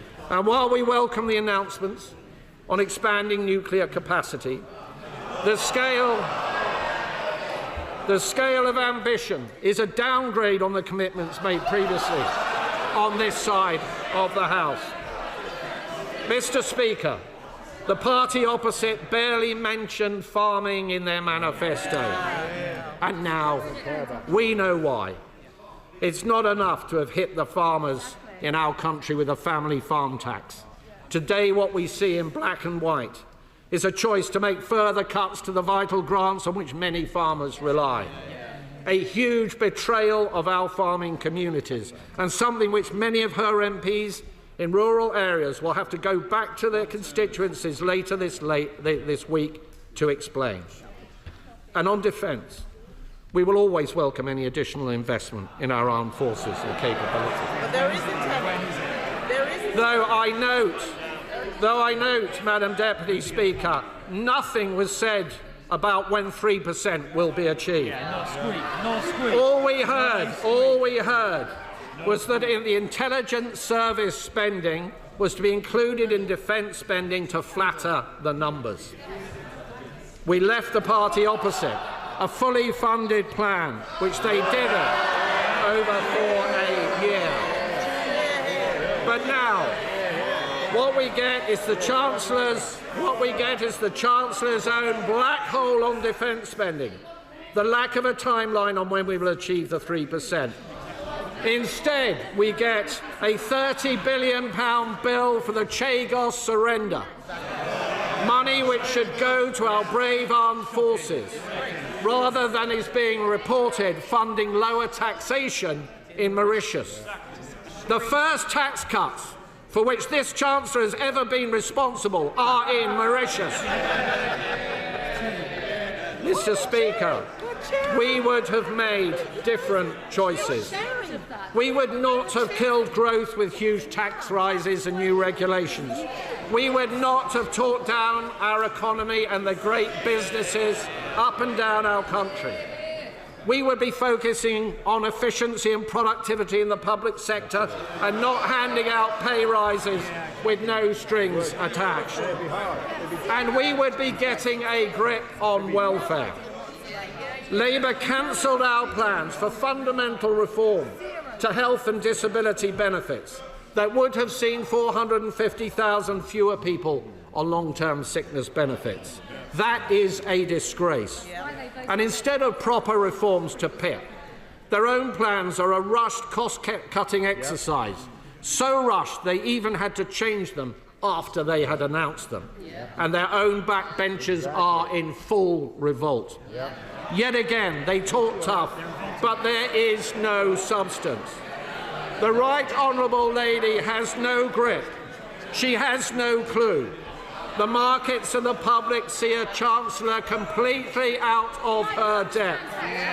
Having blown her headroom and more from her budget in the autumn, she was forced into an emergency budget in March to scrabble around to try and repair the damage. Today she comes before us again with yet another fantastical tale that she knows will have completely fallen apart come the autumn.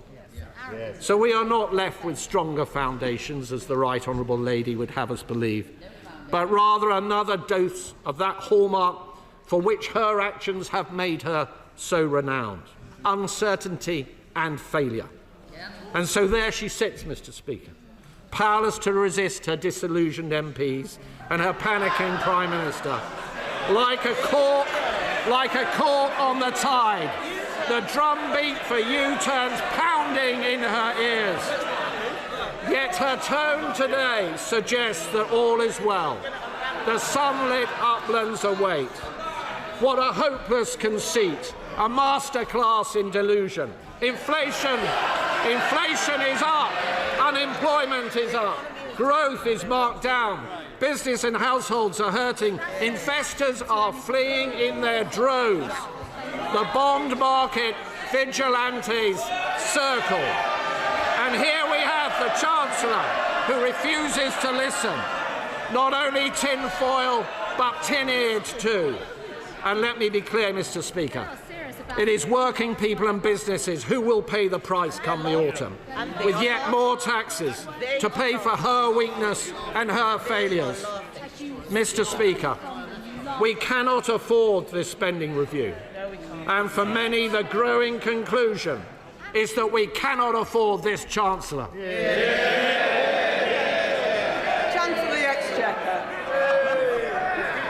I will address the Shadow Chancellor's specific points in a moment, but I want to start by acknowledging the progress he has made. After all, Madam Deputy Speaker, it's been quite a week for him. Last Thursday, he gave a speech saying it will take time for his party to win back trust on the economy. And today he showed us how far he and his party have to go to be able to achieve that. Now, I want to give him some credit for last week's analysis. He said that the Conservative Party was seen to have failed. He's right. He said that the last Conservative government put at risk the very stability which Conservatives had always said must be carefully protected. Madam Deputy Speaker, I agree with him. And he said that on his party's... Chancellor, I need to be able to hear, and I'm sure our constituents would also want to hear. Chancellor. He said that the credibility of the UK's economic framework was undermined by spending billions with no proper plan for how it would be paid for. Mr. Speaker, I couldn't have put it better myself. Now, the Shadow Chancellor could have gone a lot further. For example, Madam Deputy Speaker, he couldn't even bring himself to mention Liz Truss by name. Stride by name, baby steps by nature. But at least he's made a start.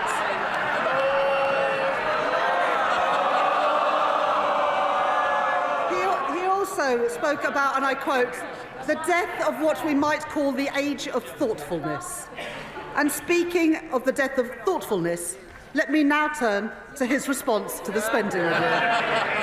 Now, the Shadow Chancellor welcomed our nuclear investment of £30 billion, but he said it's not enough. He welcomed our defence investment of £11 billion, but he said it was not enough. He and his party opposed the decisions that this government has taken to make those announcements possible by voting against the budget in October last year. Madam Deputy Speaker, you can't spend the money if you won't raise the money. Now that's a lesson from Liz Truss that he has already forgotten. He complained about the level of investment that I've announced, ignoring the fact that the reason this investment is so important is because his party oversaw 14 years of cratering investment, stagnating wages and public service collapse. So let me remind him of what I said, Madam Deputy Speaker. The Tories' fiscal rules guaranteed neither stability nor investment, and that is why I changed them, so that we can get stability and we can get investment. All their fiscal rules enabled was them to crash the economy, and the working people of Britain will never forgive them for doing that. So the party opposite set themselves against investment in the renewal of Britain. They set themselves against NHS investment, free school meals, investment in skills, investment in carbon capture and storage, investment in transport in our towns and in our cities, investment in everything that we've set out today. And yet the British people voted for them. And the honourable gentleman says, the right honourable gentleman says that the Home Office budget involves an increase in asylum costs. It doesn't. Asylum costs are coming down under this Labour government because we are deporting more people and getting them out of hotels. He says that we're cutting police spending, we're increasing it by 2.3% in real terms a year. And, Madam Deputy Speaker, we've had no apology. No apology for the damage that they did to our economy or to our public services. In the last 11 months, interest rates have been cut 4 times. GDP was the fastest growing of all G7 economies in the first quarter of this year. Business confidence is rising. 500,000 more people are in work. Record investment has been made in Britain. Real wages have increased more in 10 months than they did in 10 years of the Conservative government. The national living wage has increased, giving 3 million working people a pay rise. And we've done all of this without increasing taxes on working people. Those are the choices that we have made. That is the difference that we are making. And in the spending review today, we set out the spending that we announced in the budget last year and in the spring statement. Not a penny more, not a penny less. I said in the budget and in the spring statement that public services must now live within the means that we have set, and we have achieved that.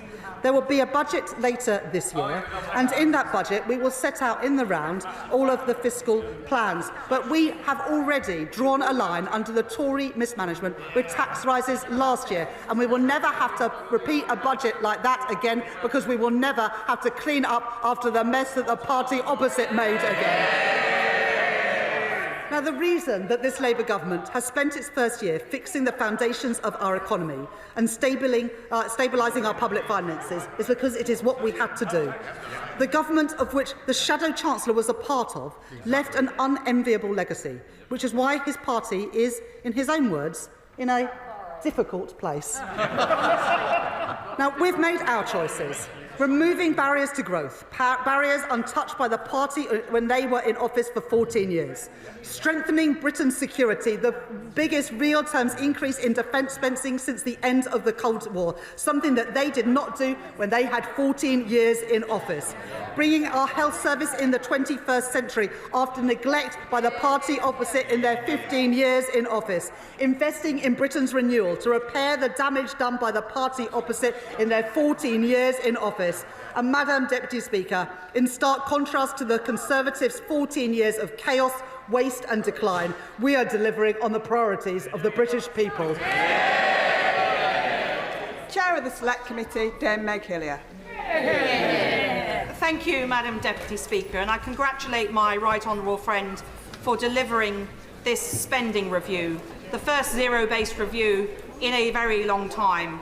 And I think it's absolutely vital that as the taxpayer, the citizen, are looking very carefully at their spending in the cost of living crisis, that government does that too. And we look forward to having the Chief Secretary for the Treasury in front of the Select Committee in 2 weeks' time to look at this in more detail. I particularly notice from the figures that she has made a good fist of ensuring that government departments have more than under the Conservatives in very many cases. And I very much welcome her work on delivering on child poverty and tackling that scourge on our society. I do note, however, in the brief glimpse I've had at the figures, that for the Department of Housing, Communities and Local Government, there is a smaller increase than there would have been, and there is this £39 billion over a decade for affordable social housing. Those children living in poverty also have the poverty of situation in many cases. So could she expand on how she's going to see that money with her, the Deputy Prime Minister delivered to provide that social housing that so many of those children in poverty desperately need? Chancellor. I thank my right honourable friend for that question, and I appreciate her welcoming the breakfast clubs, the free school meals, also the capping in school uniform costs to help families living in poverty, and the free school meals, as my honourable friend knows, will lift 100,000 children out of poverty. She mentions the social affordable homes grant. The affordable homes grant is going to have its biggest ever increase, and we've set that budget for 10 years to give certainty to the sector so they understand what is available. And in addition, we have set out some social rent changes to give certainty to the sector to invest for the future. Liberal Democrat spokesperson Daisy Cooper. Thank you, Madam Deputy Speaker. It's been almost a year since Labour swept to power with the promise of change, but we are still not seeing the scale of ambition needed to turn the country around. We welcome the announcement of investment in the NHS, but on its own, it won't work unless the government invests in social care too. We welcome the investment in infrastructure, but on its own, it won't work unless the government invests in skilling up the workforce we need to build it. And cutting billions from departmental budgets in real terms seems unnecessary when the government could instead go for growth and get a much deeper trading relationship with Europe, a move which could raise an extra £25 billion per year for the public purse. For as long as the government fails to truly tackle the red tape and trading barriers blocking British businesses, the government's grip on economic growth is more akin to a handbrake than an accelerator. Madam Deputy Speaker, the last Conservative government left our NHS on its knees. On their watch, waiting lists were soaring, hospitals were crumbling, and our high street healthcare was hollowed out. Can the Chancellor confirm that this funding will deliver the extra 8,000 GPs that are needed to guarantee everyone an appointment within 7 days or 24 hours if urgent? Can the Chancellor confirm that this funding will bring dentists back into the NHS and put an end to dental deserts? Can the Chancellor promise that this funding will mean that every cancer patient starts treatment within 62 days? And will she promise that the government will meet the Prime Minister's own pledge that 92% of routine operations will take place within 18 weeks? Will the Chancellor and the Health Secretary, sitting side by side, set up a crumbling hospitals task force to look at creative funding ideas, to bring construction dates forward and put an end to the vicious cycle that we saw under the previous government, and false economies of delayed rebuilds leading to rising repair costs? And then, of course, Madam Deputy Speaker, there is the elephant in the NHS waiting room: the crisis in our social care services. The Chancellor knows. The Health and Social Care Secretary knows.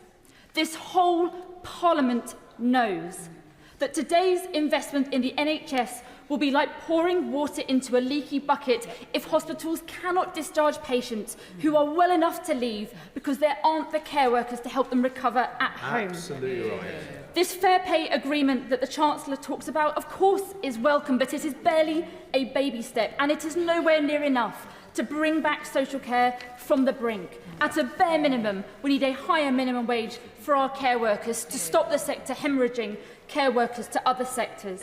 So when will the Chancellor finally recognise that we will never fix the NHS if we don't fix social care too? And will the government finally act with urgency and commit to concluding the social care review by the end of this year, not in 3 years' time? On housing, we warmly welcome the government's investment in social homes. Will the government now commit to the Liberal Democrats' target of building 150,000 social homes every single year? Madam Deputy Speaker, other public services are crying out for investment too.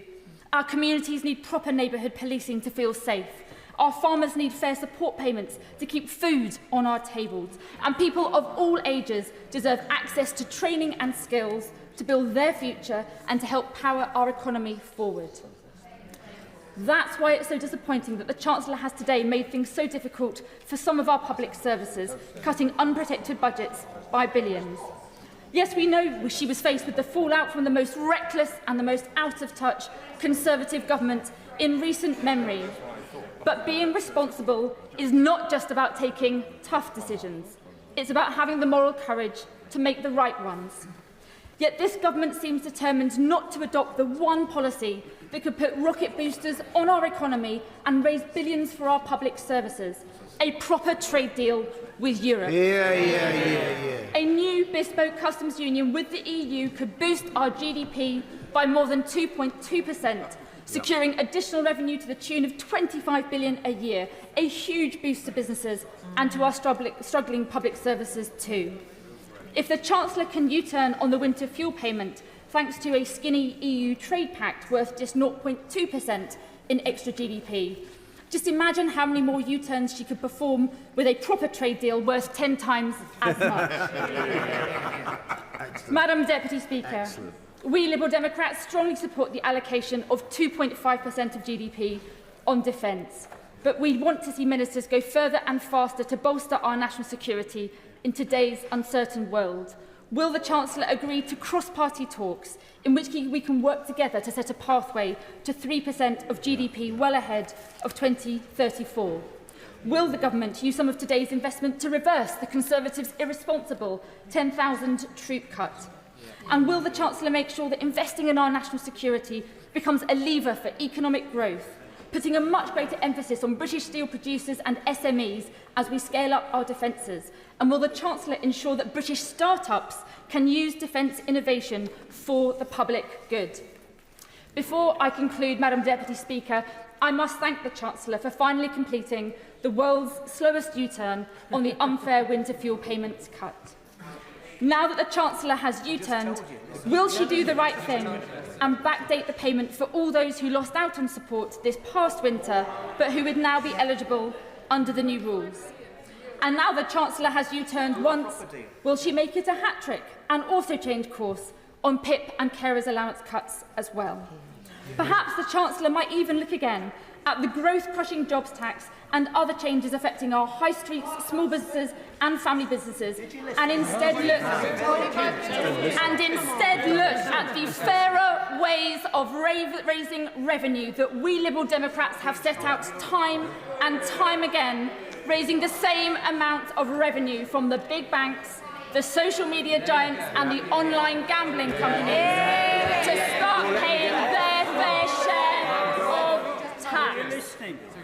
Madam Deputy Speaker, after years of chaos and incompetence under the last Conservative government, this was a unique opportunity to draw a line under the social care crisis, squeezed budgets and sluggish economic growth. So I strongly urge the Chancellor, will she ignore those who talk down Britain's economic potential? Will she rip up the red tape holding British businesses back? And will she strike a properly ambitious trade deal with Europe that will turbocharge our economy and bring in the billions to rebuild our public services? The government says its #1 mission is growth. This would be the way to deliver it. Chancellor. Thank you very much, Madam Deputy Speaker, and I thank the Honourable Lady for her comments. I know she hasn't had a chance to look at the figures yet, but it's not right to say that there are real terms cuts to public services. Public service spending is increasing by 2.3% a year on average over the course of the spending review. If we start on investment in the NHS and in social care, we've already delivered, as I set out in my speech, 1,500 more GPs. We've put £26 billion already in the first phase of the spending review into the NHS. I just note that compares to the £8 billion of money you said you were going to, the Liberal Democrats said they were going to put into the NHS in their manifesto. We've already put £26 billion in, and we've put more money in today in every year of this Parliament. The new hospital programme is being rolled out, and the Health Secretary met, I think, just last week with members of Parliament who are having hospital improvements in their local communities, including with many Liberal Democrat MPs. So she should be aware that we are making improvements to the fabric of our hospitals, as well as investing in technology and scanners, etc., to improve productivity in our health service.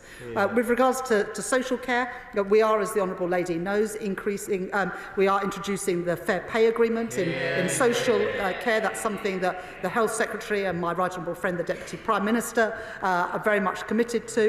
We've increased, as she'll know when she looks at the documents, local government spending power so we can put more money into social care. And in addition, Louise Casey is doing her review into the future of social care. On investment in infrastructure, yes, we are going big on infrastructure. £100 billion more announced in the budget last year, another £13 billion in the spring statement, and we're backing that up with skills, as I set out in my speech and as detailed in the spending review documents. Biggest ever investment in young people's skills so that they can access the new jobs that are being created in defence, in house building, in other infrastructure too. On the issue of red tape and backing business. I mean, I just think it's a little bit ironic, Madam Deputy Speaker, when they voted against the Planning and Infrastructure Bill yesterday, that they come to the House today saying they want to do away with red tape and go for growth. Well, we want to go for growth. That's why we took that legislation through Parliament, and perhaps she'll ask her Lords in to vote for growth in the other place. On trade deals, we've done a trade deal with the US, with India and with the EU. I think that the Liberal Democrats opposed the trade deal with the US, but now apparently they think that trade deals are the way to go. Well, so do we. That's why my right honourable friend, the Business and Trade Secretary, has got 3 of them that are helping our automotive sector, our steel sector and our farming communities. On defence, yes, we will use defence spending to support growth. The Defence Secretary and I have been very clear about that, and as I set out in the speech, making Britain a defence industrial superpower.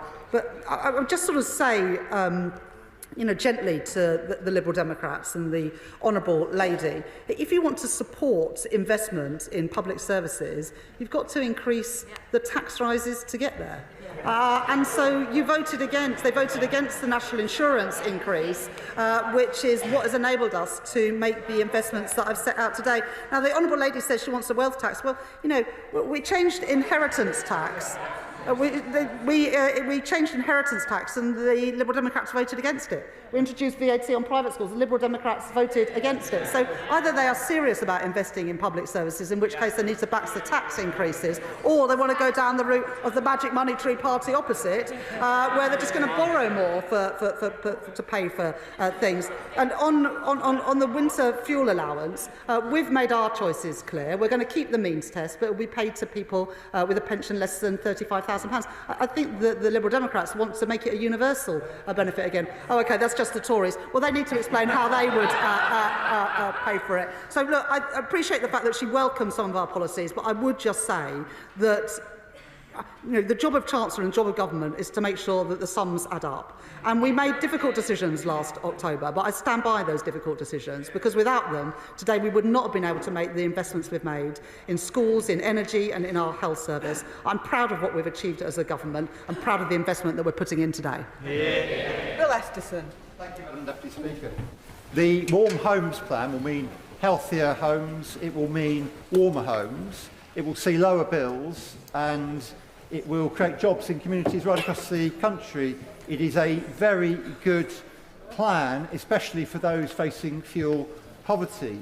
The last government's home energy programme changed every few months, which meant that businesses couldn't plan and consumers had no confidence in it, not to mention the scandalous misapplication of fixed wall insulation.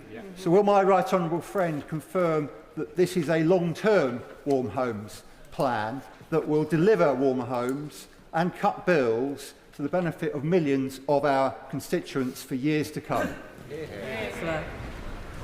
I thank the Chair of the Select Committee for that intervention. Warm homes is a big part of our plan to tackle the cost of living crisis. And the money that we've put into the Warm Homes plan today will mean millions more homes being able to be retrofitted with better boilers, with insulation, with solar panels. And that on average takes £600 a year of people's bills, not just for 1 year, but for every year to come. And my honourable friend is absolutely right that what we've done today is set out a 5-year package of capital investment, because it is crucial that the industry is able to plan for the future, and young people are therefore willing to train up, and businesses are willing to invest in apprenticeships. And so that's why on all of our capital spending, including the Warm Homes plan, we've set out a 5-year plan. Dame Harriet Baldwin.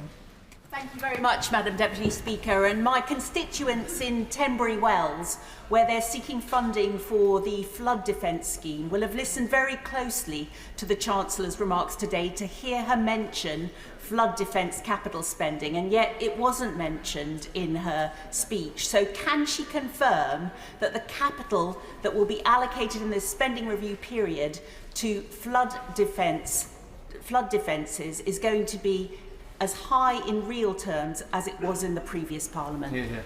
Chancellor. Well, the Right Honourable Lady knows that we increased money for flood defences in the spending review in autumn last year because we knew that there was no time to waste. So we have already increased that flood defence spending in addition to what the previous government was spending. Liam Byrne.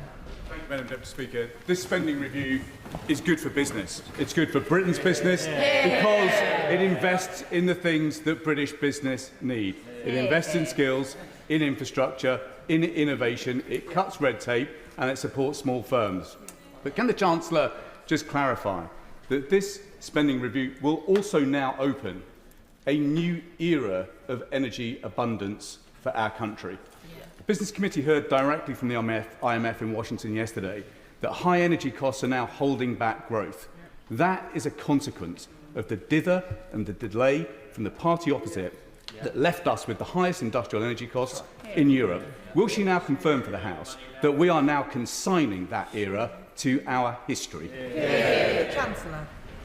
I thank my right honourable friend for his question, and he's right, we're backing innovation, backing skills, backing infrastructure because we are backing British business. And we're also cutting red tape, as we did yesterday when we took the planning and infrastructure bill through the House, making it easier to get things built in Britain again. And as we make the investments, we want those jobs to come here to Britain, including in the energy sector, whether that is investment in small modular reactors, in Sizewell C, in carbon capture and storage, or indeed floating offshore wind. And we'll be setting out in the next couple of weeks the industrial strategy, where we'll have more to say about energy costs for business. Gavin Robinson. Madam Deputy Speaker, can I thank the Chancellor for engaging productively in the discussions around sustainable budgets for Northern Ireland, the willingness to negotiate further and the recognition that our need levels should be met. So I thank her for that engagement. Can I also thank her too for the allocations to Northern Ireland for specific community projects that have been advanced by us. Can I just say to her that she has chosen through this allocation to make a budget available for the redevelopment of Casement Park. She will know about the political nature of some of the concerns around that, and that in all previous agreements in the Executive, these things have been advanced in a balanced and a non-partisan way. This government has chosen to step into this issue in an unbalanced and a partisan way. And so what I wish to ask the Chancellor is that in making financial transactions capital available, or £50 million over the course of the next spending period, will she ensure that when there is a need, and there is, for investment in football to return to the Executive's agreement of 2011 in a balanced and non-partisan way, that she will not be found wanting? I thank the honourable gentleman for his question and the way in which he put it. I was pleased to be able to announce in the spending review today the settlement for Northern Ireland, but also money through MHCLG as well. He mentions Casement Park, and we have put £50 million in this spending review. I will arrange for a meeting for the honourable gentleman with either the Northern Ireland Secretary or a minister from my department to talk through what he wants to see.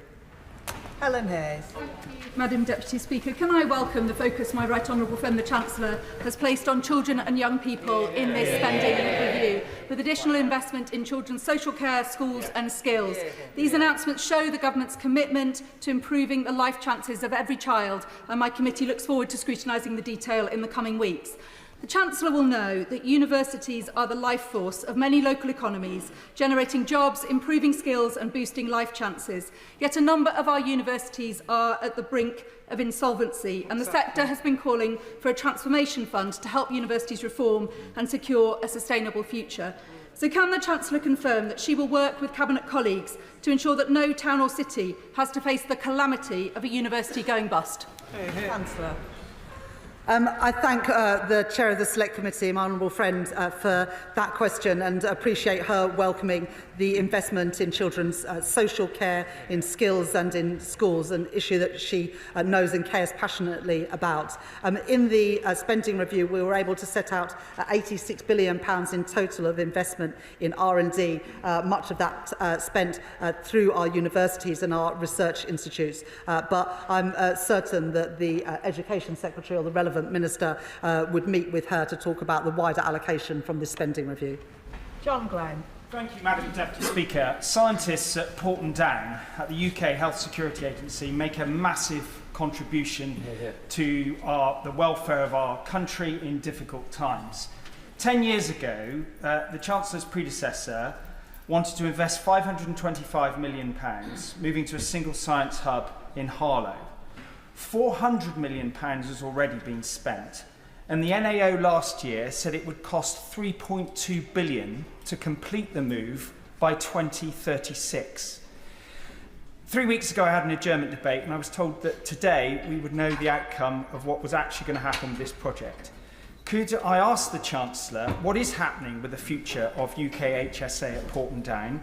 Is it going to move to Harlow at massive expense, 6 times the original estimate, 15 years later than was estimated? Or can we save some money and use that money for better investment in our public estate? Chancellor. I thank the Right Honourable Gentleman, a member of the Treasury Select Committee, for his question. We've made the allocation to the Department of Health, £29 billion annual uplift, and it will be up to the Secretary of State to allocate that money. But I will make sure that he's heard your question and gets a proper reply to you. Louise Jones. Thank you very much, Madam Deputy Speaker. With £2.5 billion investment into nuclear in Derby, £2.5 billion into nuclear fusion in North Nottinghamshire, and £500 million into steel suitable for use in the nuclear industry in Sheffield, I note that my constituency of North East Derbyshire is surrounded by wonderful opportunities in these industries of the future. Can the Chancellor outline what more we can do to support young people in my constituency to access careers in this industry?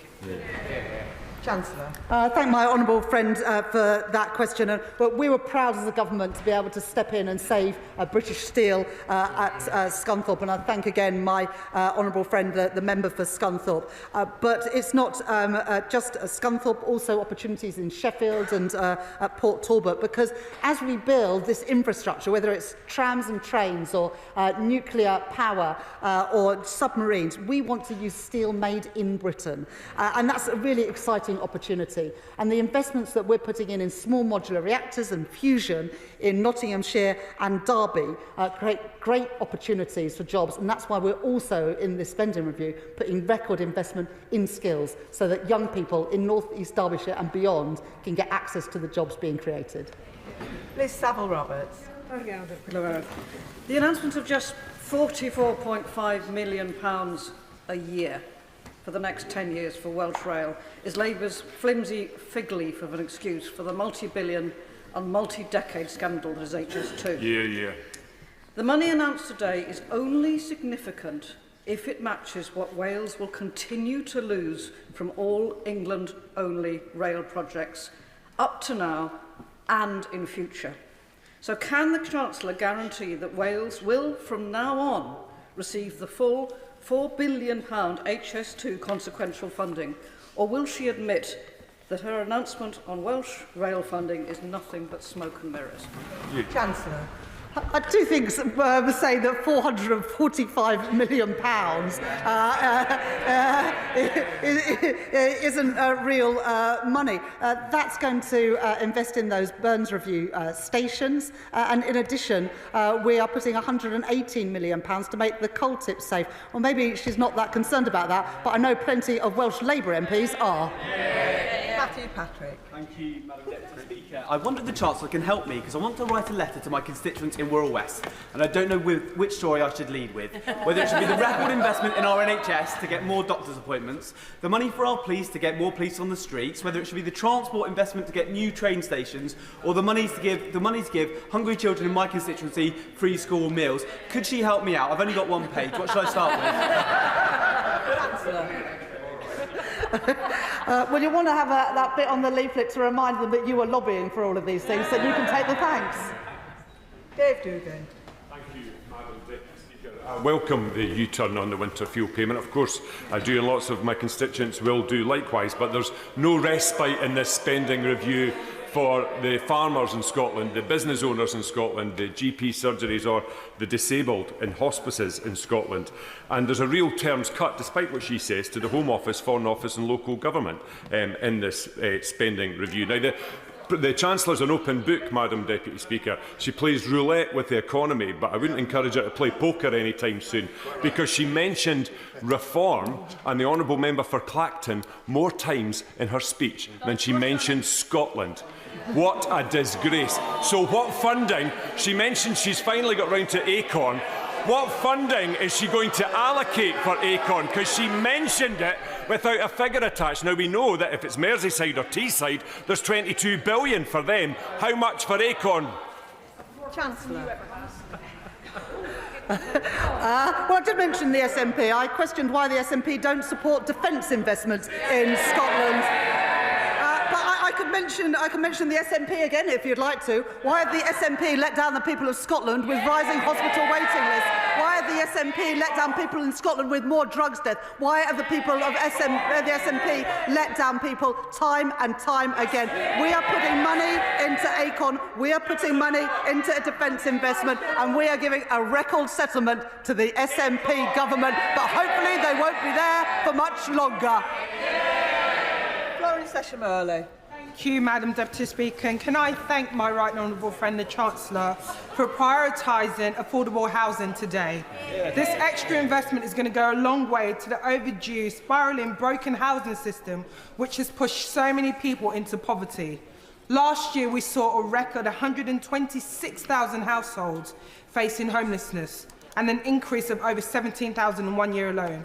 We see so many families placed in what we call temporary accommodation, which isn't temporary, because 5 years plus more is far from temporary. Children travelling hours to get to schools, families not having a space to grow up, and we've lost a decade of building social homes that we need. So I join with the likes of Shelter, the National Housing Federation, in welcoming investment in affordable housing and the certainty of a 10-year rent settlement. But these measures need more. And we need to build the truly social homes. So can the Chancellor confirm what proportion of social rent will form the backbone of this affordable homes programme to get those families into a safe and secure, stable home? Chancellor. Well, I thank my honourable friend for her campaigning on these issues of housing and homelessness, which is a big challenge in many of our constituencies, including hers in Vauxhall. We now want to work closely with local councils and also the Mayor of London to build the affordable homes that we desperately need in the capital city, where house prices and rents are still far too high for so many families. And I look forward to working with my honourable friend on just that. Sir Geoffrey Clifton-Brown. Thank you, Madam Deputy Speaker. The billions of pounds that have been announced today by the Chancellor are very big rises. The PAC looks forward to scrutinising that expenditure, because I'm sure it'll be welcomed by those who receive it, to make sure we're getting value for money. However, could the Chancellor explain to the House how it's going to be funded? Because debt is at a record level, tax is at a record level, or is it the case that British workers can look forward to a summer expecting more tax increases? Chancellor.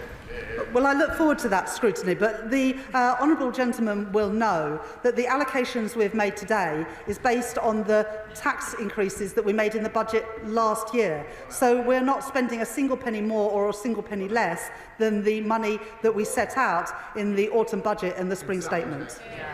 Ruth Cadbury. Thank you, Madam Deputy Speaker. I welcome the significant transport investment that the Chancellor has announced today in the North and in the city regions.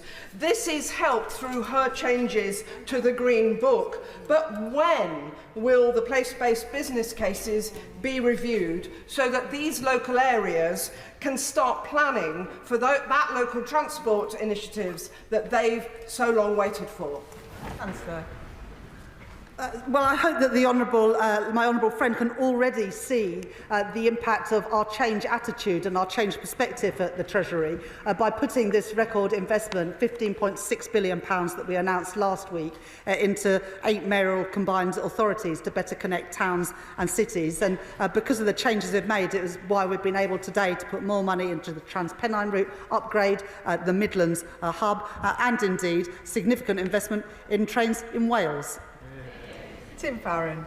Thank you, Madam Deputy Speaker. My community in Westbourne will be outraged by a 17% reduction in farm funding, And we will be perplexed, and are perplexed, because we were told to expect today a decision on the vital scheme to dual the A66 from Penrith to Scotch Corner, which is crucial to east-west connectivity, the northern economy, and to saving lives. There was no mention in the statement or in the accompanying document at all. Will she confirm now that the A66 upgrade will take place?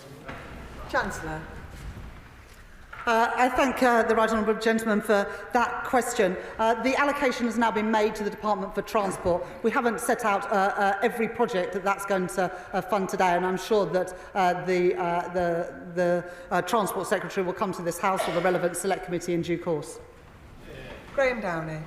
Thank you very much, Madam Deputy Speaker. Can I thank the Chancellor of the Exchequer, in particular putting her faith in young people for the future with investments in AI, nuclear and defence, opportunities which young people in Scotland deserve, alongside £1.2 billion for training and apprenticeships. Meanwhile, in my own constituency, Fife College has recently warned of course cuts and campus closures thanks to the mismanagement of the Scottish budget by the SNP. Does she agree with me that the best way to get opportunities that young people deserve in defence, nuclear and other industries is with a Scottish Labour government and Anas Sarwar as First Minister? Well, I think we saw in the by-election last week how desperate the people of Scotland are for change after 2 decades of SNP so-called leadership. We are putting investment in training and apprenticeships in this spending review, and I very much hope the SNP will match that in Scotland. Richard Tice. Thank you, Madam Deputy Speaker. Well, the Chancellor inherited supposedly a black hole, and she's dug a crater into which public confidence is plunging. Business confidence is plunging. And the truth is, 250,000 jobs are disappearing since the blunder budget. And despite all the noise we hear from the benches opposite, the reality is that government spending is completely out of control. Inflation is up, unemployment is up, government borrowing is up, and the cost of government borrowing is up.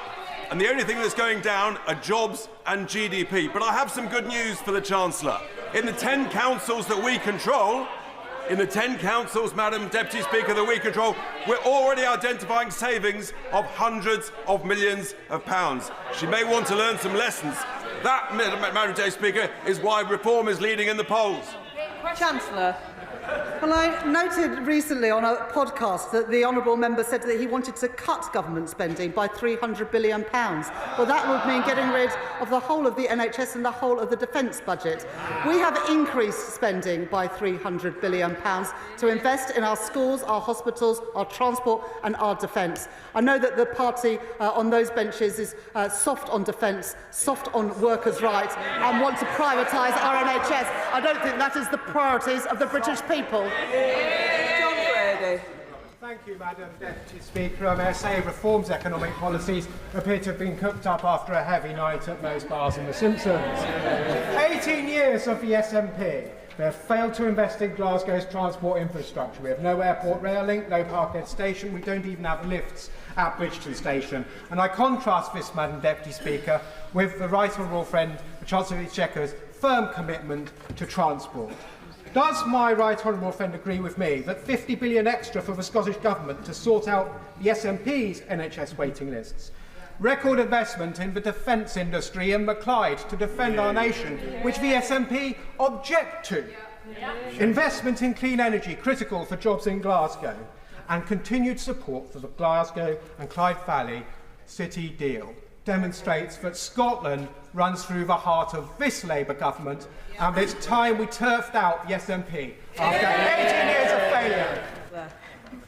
In the spending review today, we've set out investment in defence to support jobs in Scotland, investment in Acorn to support jobs in Scotland, investment in nuclear, which will benefit the people of Scotland with lower bills, and a record settlement for the Scottish Government. It's up to them now to use that money wisely. I wouldn't hold out much hope under the SNP. Esther McVeigh. Thank you very much, Madam Deputy Speaker. Now, I know the Chancellor considers herself to be a world-leading economist, so can she tell me how it is that everyone in the country knew that by hiking taxes on employers' national insurance contribution, making it more expensive to employ people would destroy jobs, destroy businesses and destroy the economy. But the only people who didn't know that was her and her socialist boss. Chancellor of the Exchequer. I'm sorry to disappoint the Right Honourable Lady, but there are 500,000 more jobs in Britain since the last general election, and business confidence is going up. Jeevan Sandhu. Thank you, Madam Deputy Speaker. My constituency of Loughborough, Shepshed and the Villages is in the East Midlands, a region that has been overlooked for too long. That ends today. Firstly, we're changes to the Green Book, which we all welcome, more money outside of London. I hope my colleagues don't mind too much. And secondly, over £100 billion of investment. So can the Chancellor please set out how today's investment will get bills down and wages rising in my constituency of Loughborough, Shepshed and the Villages? Chancellor. I thank my honourable friend for welcoming the changes to the Green Book, which will better enable the government to invest and will stop the situation where the Treasury used to wield the Green Book against local communities and the investments that they wanted to make. And this was a good spending review for the East Midlands, as my honourable friend mentioned, with investment in nuclear fusion and also in small modular reactors. And many businesses in those supply chains right across the East Midlands will benefit from that significant investment and the jobs it brings too. Bobby Dean. Thank you, Madam Deputy Speaker. Last year during the mayoral election, Sadiq Khan claimed that a Labour mayor working for a Labour government will be a game changer for the city. But just now he's released a statement criticising the spending review for underfunding the Met Police, failing to invest in our transport infrastructure and potentially making the housing crisis in our capital worse. Was Sadiq Khan wrong to put his trust in this Labour government? Yes. Well, for London today, we have increased the spending power of the police by 2.3% in real terms every year, a record investment in the Affordable Homes Programme to include building new homes in London, free school meals, lifting around 10,000 children in London out of poverty, and much more. We've also backing a third runway at Heathrow and investing in tunnelling to take HS2 to Euston. So this is a good budget for London, but most importantly, it is a good spending review for the whole of the United Kingdom. Alex Baker. Thank you, Madam Deputy Speaker. Can I congratulate the Chancellor on the spending review and welcome both her commitment to defence spending and to us being a defence industrial superpower, which is so vital for my community of Aldershot and Farnborough. This week, my honourable friend for York Outer and I published our report on rewiring British defence finance to support her work to fire up our defence industrial base. As part of this, will the Chancellor support my campaign for a UK-led multilateral defence, security and resilience bank to finance our national resilience, support our allies and keep our country safe? I thank my honourable friend for that question, and I also would like to thank her for the work that her and the member for York Outer, my honourable friend for York Outer, have done in making the moral case for financial services firms investing in defence, because it is what keeps our country safe. And as we uplift our defence spending, we do want to get value for money for that. That's why we were pleased in the deal that we did with the EU that we have also secured a defence industrial partnership with the EU. Adrian Ramsey. Thank you, Madam Deputy Speaker. Across the country, people are seeing their health services severely overstretched. School head teachers are faced with having to make cuts. And, of course, the most vulnerable people in society are now facing cuts to disability benefits. The BBC has produced analysis on the Chancellor's statement today, saying that her figures will show a sharp decline in budgets for public services after 2026. So isn't the statement that we've seen today a matter of smoke and mirrors? And will she instead consider the growing call for a wealth tax on the ultra-wealthy so she can raise the tens of billions extra needed to support our public services and restore the much-needed pride and hope in Britain? Not supporting it? It's difficult to know whether the honourable gentleman supports the spending review and the additional money that we put into public services today, or he's against it. The settlement for the NHS is 3% real terms growth a year. For the police, it's 2.3% a year. It's an increase in per pupil funding, as well as real terms increasing for the schools budget. So I'm not exactly sure what his complaint is. Nick Smith. Madam Deputy Speaker, there was a terrible, dangerous coal slip in my constituency last autumn. So the coal tips safety funding that's to be announced today is hugely welcomed. Yeah. It's great to see our Labour government standing up for Wales. Yeah. Looking forward, can the Chancellor please review the miners' staff superannuation scheme? Hard-working families deserve fairness in their retirement. I'm sure she'll give them a fair hearing. Yeah.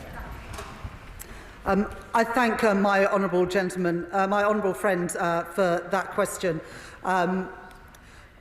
I'm really pleased we were able to make this multi-year commitment around coal tips safety. We put in money as a government last year in the spending review, but that was just for 1 year. And what we've been able to do is give certainty that money will be available to do that vital work that is necessary. I thank him for welcoming it. It's a shame that Plaid Cymru did not welcome it. On the issue of miners' pension, my honourable friend has been a staunch supporter of reforms to the miners' pension scheme. We made reforms in the budget last year, but I'll make sure that the relevant minister meets with my honourable friend to discuss what more we can do to ensure a fair pension for miners in retirement. Sarah Olney. Thank you very much, Madam Deputy Speaker. London MPs were hoping to hear more about infrastructure investment in the capital in this spending review today. We are looking for spending on the Bakerloo line extension, the Croydon bottleneck. I even dare to dream that Hammersmith Bridge might one day be fixed. But all we've heard from the Chancellor is her reiterated support for Heathrow expansion. Now, the Chancellor will know that Heathrow expansion is opposed by every political party in the capital, including the Mayor of London. It is not welcome. The negligible economic benefits of expanding Heathrow are not supported, do not support the massive environmental and noise impacts that it will have on many people across the capital, particularly my constituents in Richmond Park. So can I ask her to look again at her support for Heathrow and consider the greater merits of many other infrastructure projects across London? Thank you. She started that question wanting to be a builder, and she ended that question by being a blocker. I guess that's not surprising, because the Liberal Democrats voted against the planning and infrastructure bill that came through Parliament yesterday, while we on this side of the House supported it because we want to get Britain building to create prosperity and wealth in all of our communities.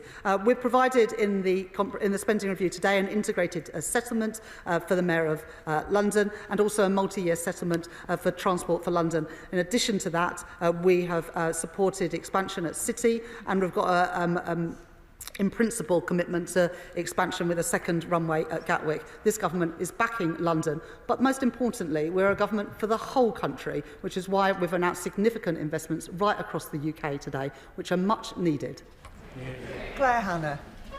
The SDLP's priority continues to be funding Northern Ireland on the basis of need, and I urge focused action so we can have sustainable public services and hopefully stable politics to start to deliver in health and education and the squeeze in housing and childcare. I also warmly welcome the funding allocation for Casement Park, which represents much more than just a stadium. It is a home for Ulster GAA to match the wonderful homes we have for soccer and rugby in Northern Ireland, and it's a flagship venue for West Belfast and an economic opportunity for the whole city.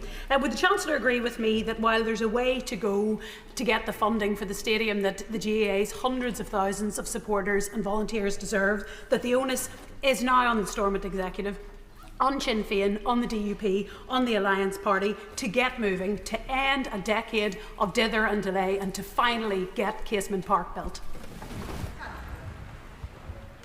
Well, this government has provided £50 million in the spending review today, but we've also done much more, I hope, for Northern Ireland, with a record settlement, a record since devolution, and also significant investment in our defence sector, where Northern Ireland has a proud history of producing for the UK's defence needs.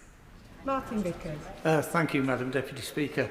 Of course, I welcome the continuing support for Scunthorpe Steelworks. I would just gently remind the Chancellor that that came 7 months after I first raised the issue here in the House, and we then had the panic of the Saturday sitting in April. But moving on from that, she mentioned the support for the Viking CCS project, which again is something I've been lobbying for a long time. Could she give a little more detail in terms of the time frame for that? I thank the honourable gentleman for welcoming what we did with British Steel at Scunthorpe. I know that he's been a strong voice advocating for British Steel in Scunthorpe, unlike some of our late arrivals in another party.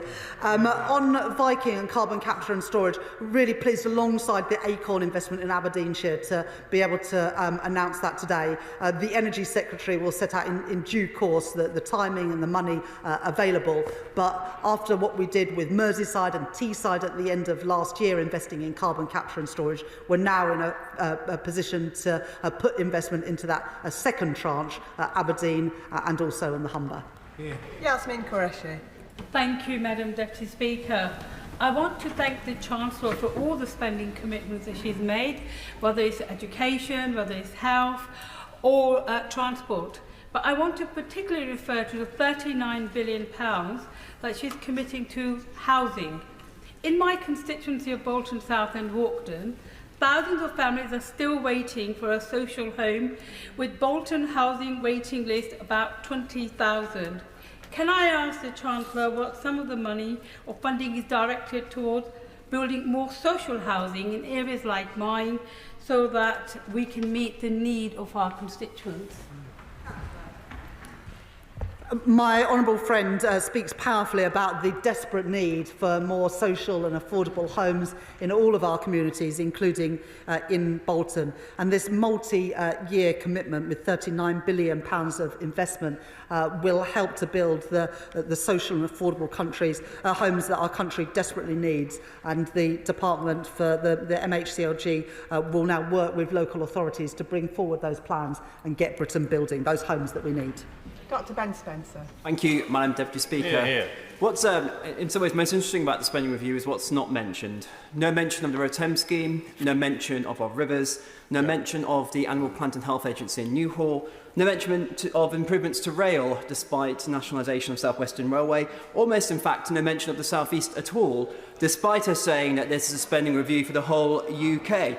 But they do effectively confirm a third runway, despite no local engagement.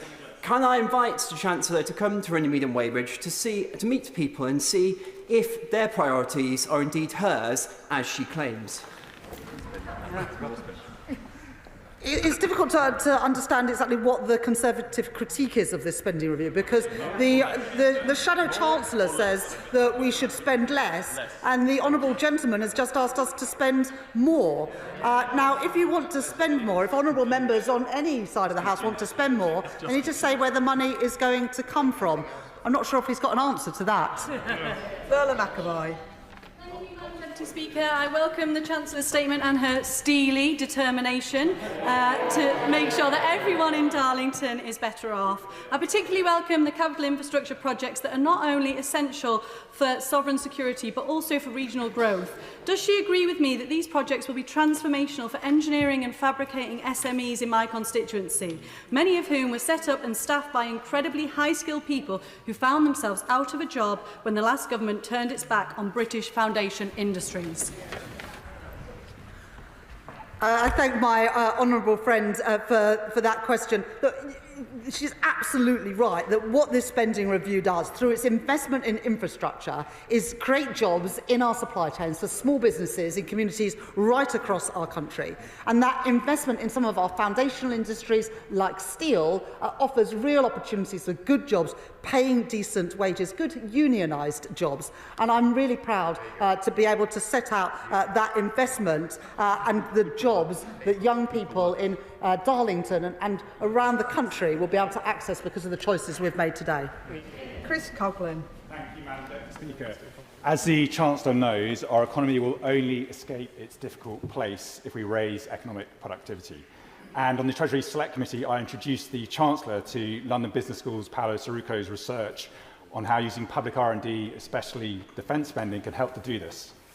In the spring statement, the government used Professor Sirocco's research to upgrade long-term GDP forecasts by 11 billion a year. That's how you pay for it. So I strongly welcome the government's commitment to investing in public R&D in the spending review.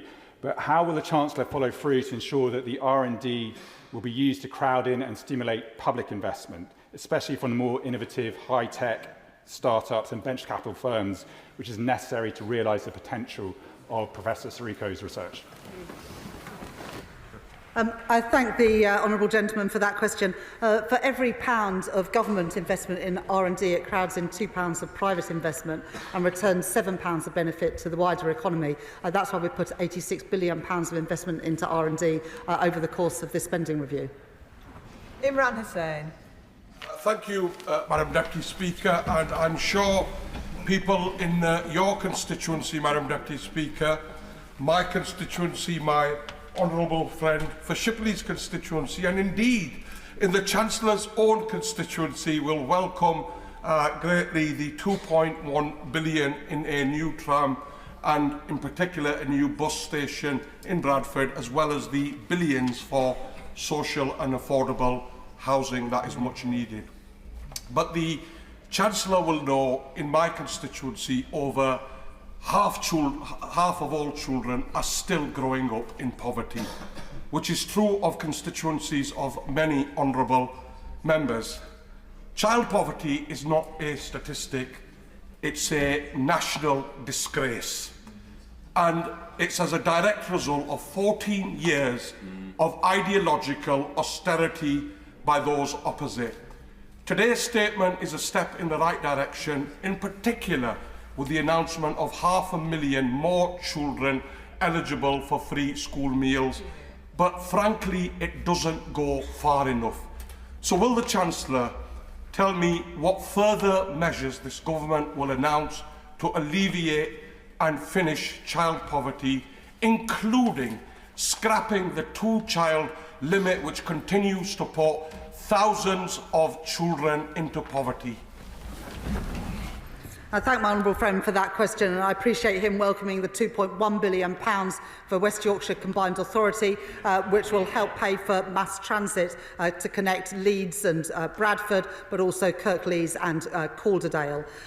In the statement today, we were able to provide money for free school meals for 500,000 children, lifting 100,000 out of poverty, as well as continuing to roll out breakfast clubs and the Warm Homes programme, which will help insulate and bring down the bills for millions of families. In addition, we increased the national living wage by nearly 7%, and the Employment Rights Bill will ensure that more people have security and dignity at work, all part of our plan for change and lifting children and families out of poverty. Sir Gavin Williamson. Thank you, Madam Deputy Speaker. HS2 owns vast swathes of the Staffordshire countryside. In fact, it owns a third of all the properties in the village of Hopton. This is having an enormous impact on residents and causing an enormous blight. Could the Chancellor set out to the House and to so many constituents of mine and right across Staffordshire as to when they're going to know whether the farmers are going to be able to have their land back and whether villagers will be able to return to normal life with people being able to move into those empty houses? Well, I'm sure that the Right Honourable Gentleman has apologised to his constituents for the total mess that the party opposite made of HS2. Now, we're fixing their mess, getting a grip of the costs of that project. But frankly, for the Honourable Gentleman to raise HS2 after the mess they made of it, it is astounding. Melanie Ward. Thank you, Madam Deputy Speaker. Almost 20 years of the SNP in government in Scotland, and we have 43,000 fifers on an NHS waiting list, and a growing gap in educational achievement between kids from the richest and poorest areas. Less than 1 year of a Labour UK government, and we are delivering record funding for Scotland, falling energy bills, a pay rise for 8,000 fifers, new defence jobs in Fife, and an announcement that will be warmly welcomed by my constituents today: new investment in the renewal of Kirkcaldy Town Centre and the potential of our amazing seafront. Does the Chancellor agree that this is the difference a Labour government makes? I thank my honourable friend for that question. And the work that we are doing as a Labour government will reduce inequality. We're giving a pay rise to millions of workers, defence jobs paying a decent wage, GB Energy headquartered in Scotland. And today I've been able to announce additional investment in the seafront in her constituency for the economic benefits that will bring. Robin Swan. Thank you very much, Madam Deputy Speaker. An NHS fit for the future. So can I congratulate the Chancellor and the Health Secretary in that investment in the health service in England. But in that real term spend and the money allocated to Northern Ireland, would the Chancellor encourage the Northern Ireland Executive at a minimum to see that same investment in the health service in Northern Ireland? Because Northern Ireland Executive has been working with single-year budgets since 2016. And would the Chancellor agree that with this SR, it allows them to set a multi-year recurrent budget that allows the transformation of health services and other public services in Northern Ireland?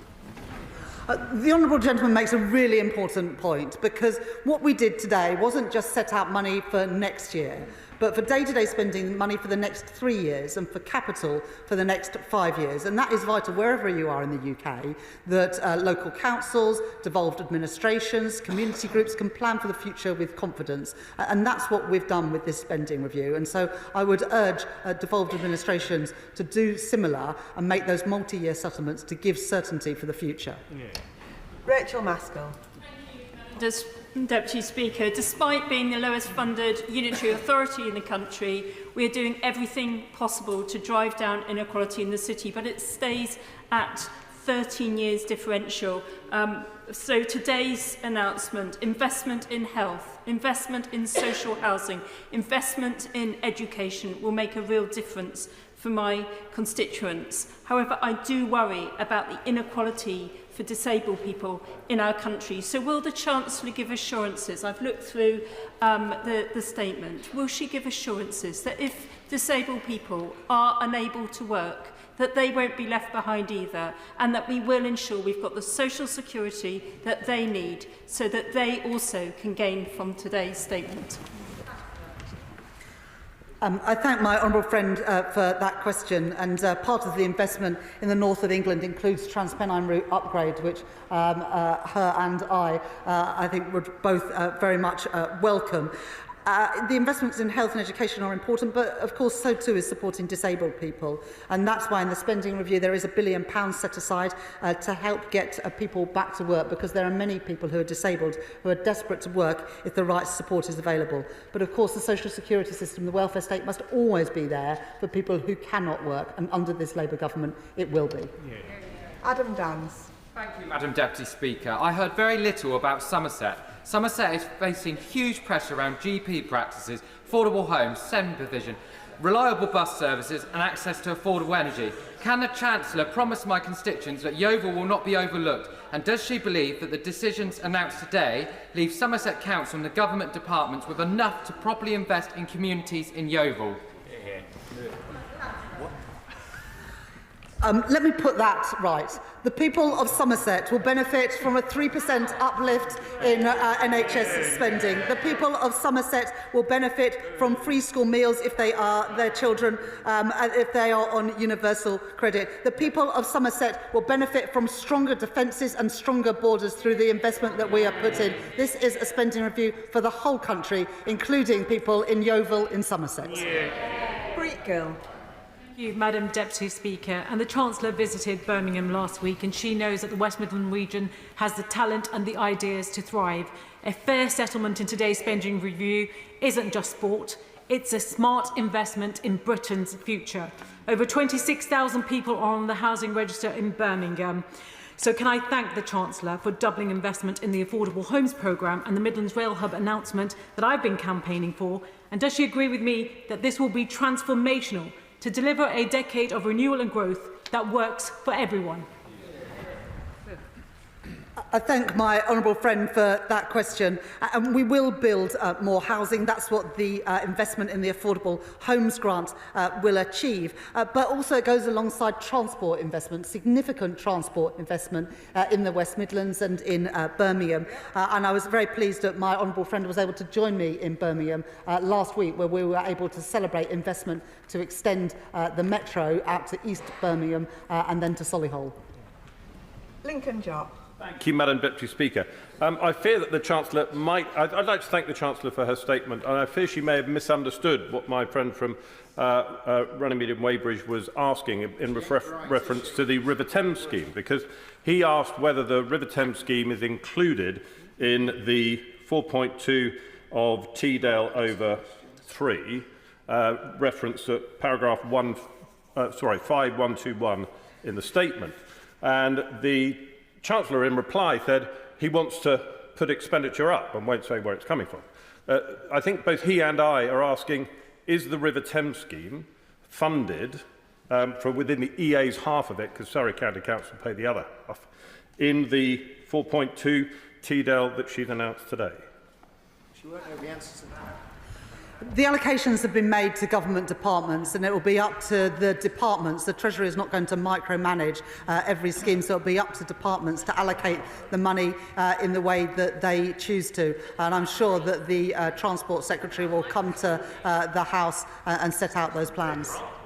Rachel Blair. Thank you, Madam Deputy Speaker. This spending review reports that there will be a report from the Office for Value for Money about temporary accommodation and the terrible waste of money that is going into the poorly procured temporary accommodation. Madam Deputy Speaker, 90,000 children live in temporary accommodation in London.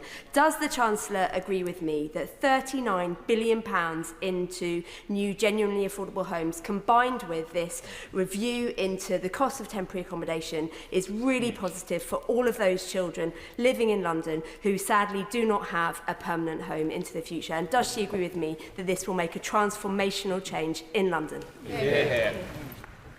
I thank my honourable friend for that question, and she's spoken to me powerfully on many occasions about how much Westminster City Council has to spend on temporary accommodation, and that's why this investment in the Affordable Homes Grant is so important, not just for London but for the whole country. But there are specific issues, as I said in the answer to the question from my honourable friend from Vauxhall. There are particular challenges in London because of the extraordinary levels of house prices and rents in London. So this investment in affordable and social housing can have a big impact in London, and combined with the additional money for free school meals, the rollout of breakfast clubs, increase in the national living wage, this is a spending review to benefit people across the whole country, including in Westminster, including in London. Josh Babarinde. Thank you, Madam Deputy Speaker. Fellow Eastbournian Mark Tonra and I were gravely ill in the same ward together at Eastbourne District General Hospital last year. And because of the outdated and outgrown hospital buildings at the DGH, Mark harrowingly watched another patient opposite him die from his bay, and other patients watched Mark deteriorate with only a flimsy curtain to protect his dignity before he himself died. The delay to our new hospital will mean that many more Eastbournians will face this indignity until it's fully rebuilt come 2041. And so, short of heeding my town's calls to unlock that investment sooner, will the Chancellor at least confirm to local families like Mark's and my NHS Trust that her NHS capital expenditure will specifically be able to fund the 98% unmet cost of our maintenance backlog in Eastbourne to help more patients get the care and dignity that they deserve? I thank the honourable gentleman for speaking powerfully about his experience and the experience of his constituents. And after 14 years and broken promises from the party opposite, our hospitals are not in good enough condition. And that's why we've set out the new hospital buildings programme. But it's also why, in the spending review, we've put aside money for improvements to hospital conditions in the meantime. And I will make sure that the relevant health minister meets with the honourable member to talk through what that means for people in Eastbourne. Chris Webb. Thank you, Madam Deputy Speaker. Today's announcement was a great day for Blackpool. I believe Blackpool got mentioned more than any other place in the country. And the Chancellor will know the issues we faced from when she joined me in Blackpool last year and saw for herself the deprivation and the damage of 14 years of the Tories did to our town. So we should confirm today that this is just the start and the beginning of a new investment for deprived areas like Blackpool and across the country. Now we've got a Labour government and a Labour Chancellor in charge. I thank my honourable friend for that question and how you always passionately argue the case for Blackpool. And yes, there is deprivation in Blackpool, but there is also huge opportunity. And that's why we are backing Blackpool with the investment that we're putting in the spending review today. Jim Allister. Thank you, Madam Deputy Speaker.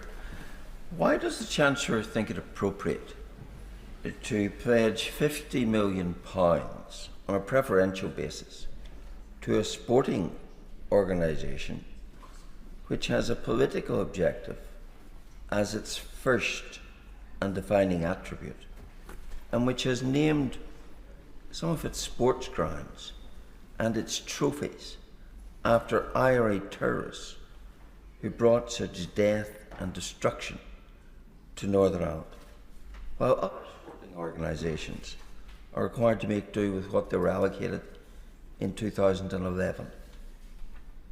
Does the Chancellor not see and agree that £50 million could make a far better contribution to meeting housing need and particularly social sewage infrastructural needs, which in my constituency has brought much of building of new housing to a halt? What is the priority here when matters like that are ignored? Alongside the investment at Casement Park, we've also made a record investment with a record settlement for the Northern Ireland Executive in the announcements that we've set out today. In addition to that, substantial investment in the defence sector, including in Northern Ireland. So there is plenty of money going into Northern Ireland. It now needs to be spent wisely. Alex Barris-Curtis. Deputy Speaker, thank you. And can I commend the Chancellor on her statement and pay tribute to her, to my right honourable friend, the Welsh Secretary, and all my Welsh Labour colleagues for their advocacy for standing up for Wales at this spending review. Can I particularly welcome the investment in coal tips, which will be really important in constituencies across Wales, and in rail. £445 million, turning the tide on 14 years of underinvestment by the 4 Conservatives left on the benches opposite. Can I take the opportunity to use her good offices seeing she is here, given this substantial rail investment that has been announced, whether she will offer her support to a campaign in my constituency for Ely Mill Station to be built. Now that all those stakeholders have the money they need, they can get on with it, can't they? We did announce 2 new railway stations in Wales today with the £445 million. And in the 10-year infrastructure strategy that we'll be publishing next week, we'll be setting out more details of investments right across the UK. And I'm pleased as well that he welcomes the £118 million for that coal tips work, which I know is so important and so many Welsh Labour MPs have lobbied me about over the last few months. I'm pleased that we can deliver for your communities in Wales. Vicky Slade. Thank you, Madam Deputy Speaker. I declare my interest as a sitting councillor. I know that local government will be pleased to see that there is an increase in spending and to have that clarity. But one area alongside social care which will sink councils is an area we have no clarity on, and that is the statutory override on special educational needs, which was promised time and time again, and we were hanging our hats on having it today. Can the Chancellor tell us what is happening, and can we give security to councils on special educational needs? The Honourable Lady makes a really important point that there's not a single MP in this House that would not have heard harrowing stories around parents desperate to get the support for their kids with special educational needs. And the Secretary of State for Education will be bringing forward a white paper to make the reforms that are desperately needed. But we'll make sure that we do that in partnership with the parents and children who are most affected. Chris MacDonald. Speaker. The Chancellor of the Exchequer may remember that the last Conservative Prime Minister boasted about moving funding from Teesside to Royal Tunbridge Wells, and I'm pleased to see that her statement plugs places like Stockton North back into our economy. Can I thank the Chancellor of the Exchequer for agreeing to make Stockton Central one of the trailblazer areas, investing in our local facilities and also tackling fly tipping and graffiti. And does she agree with me that this statement shows that our Labour government is providing jobs for working people, providing homes for working people, and providing opportunities for our young people? I thank my honourable friend for that question, and I'm pleased that Stockton will benefit from some of those investments, because pride in place is so important for all of our communities. But some of the most deprived parts of the country have missed out on funding for too long, and that's why we're pleased to be able to rectify that and ensure, for example, through the Green Book reforms, that money goes to where it is most needed. Sammy Wilson. Madam Deputy Speaker, and can I first of all welcome the fact that, at least in real terms, the Northern Ireland budget has been maintained over the spending period, though I would point out to the Chancellor that a 0.5% real increase will not enable the Northern Ireland Executive to match the real increase in spending in health and policing, which will be taking place in the rest of the United Kingdom. But could I emphasise again the preference that she has given in this budget to money for a GAA ground? In blundering into this issue, she has given to the Executive a massive financial headache, because she requires the £50 million to be matched by funding elsewhere, requiring the Executive to find about £200 million to make up the deficit, raising expectations and, I believe, creating tension within the Executive as a result of this decision. And I think that it was wrong for her to try and interfere in the minutiae of spending of the Executive in this way. On a general point, I think that maybe in the autumn, many people who will welcome the headlines today will be regretting the tax increases that they're going to face to pay for the announcements today. Well, the announcements today are all within the envelope that I've already set out through the tax increases and the changes to the fiscal rules in the autumn and then the decisions in the spring statement. All we have done today is allocate the envelope that we already set out. As I said at the time, public services would now need to live within the means that we set at that budget. This does not spend a single penny more or a single penny less than the money that was already allocated. And on the specific issue that he's raised, I'm very happy to pass on what he said to the Northern Ireland Secretary and to ensure that there's a meeting between the relevant Minister and the relevant Members of Parliament. Andy McNair. Thank you, Madam Deputy Speaker. I wholeheartedly welcome this statement. It's a true Labour package that backs Britain and reverses years of declinism and the parties opposite. They seem to have given up on Britain. But I also particularly welcome... Well, yes, declinism on the very benches.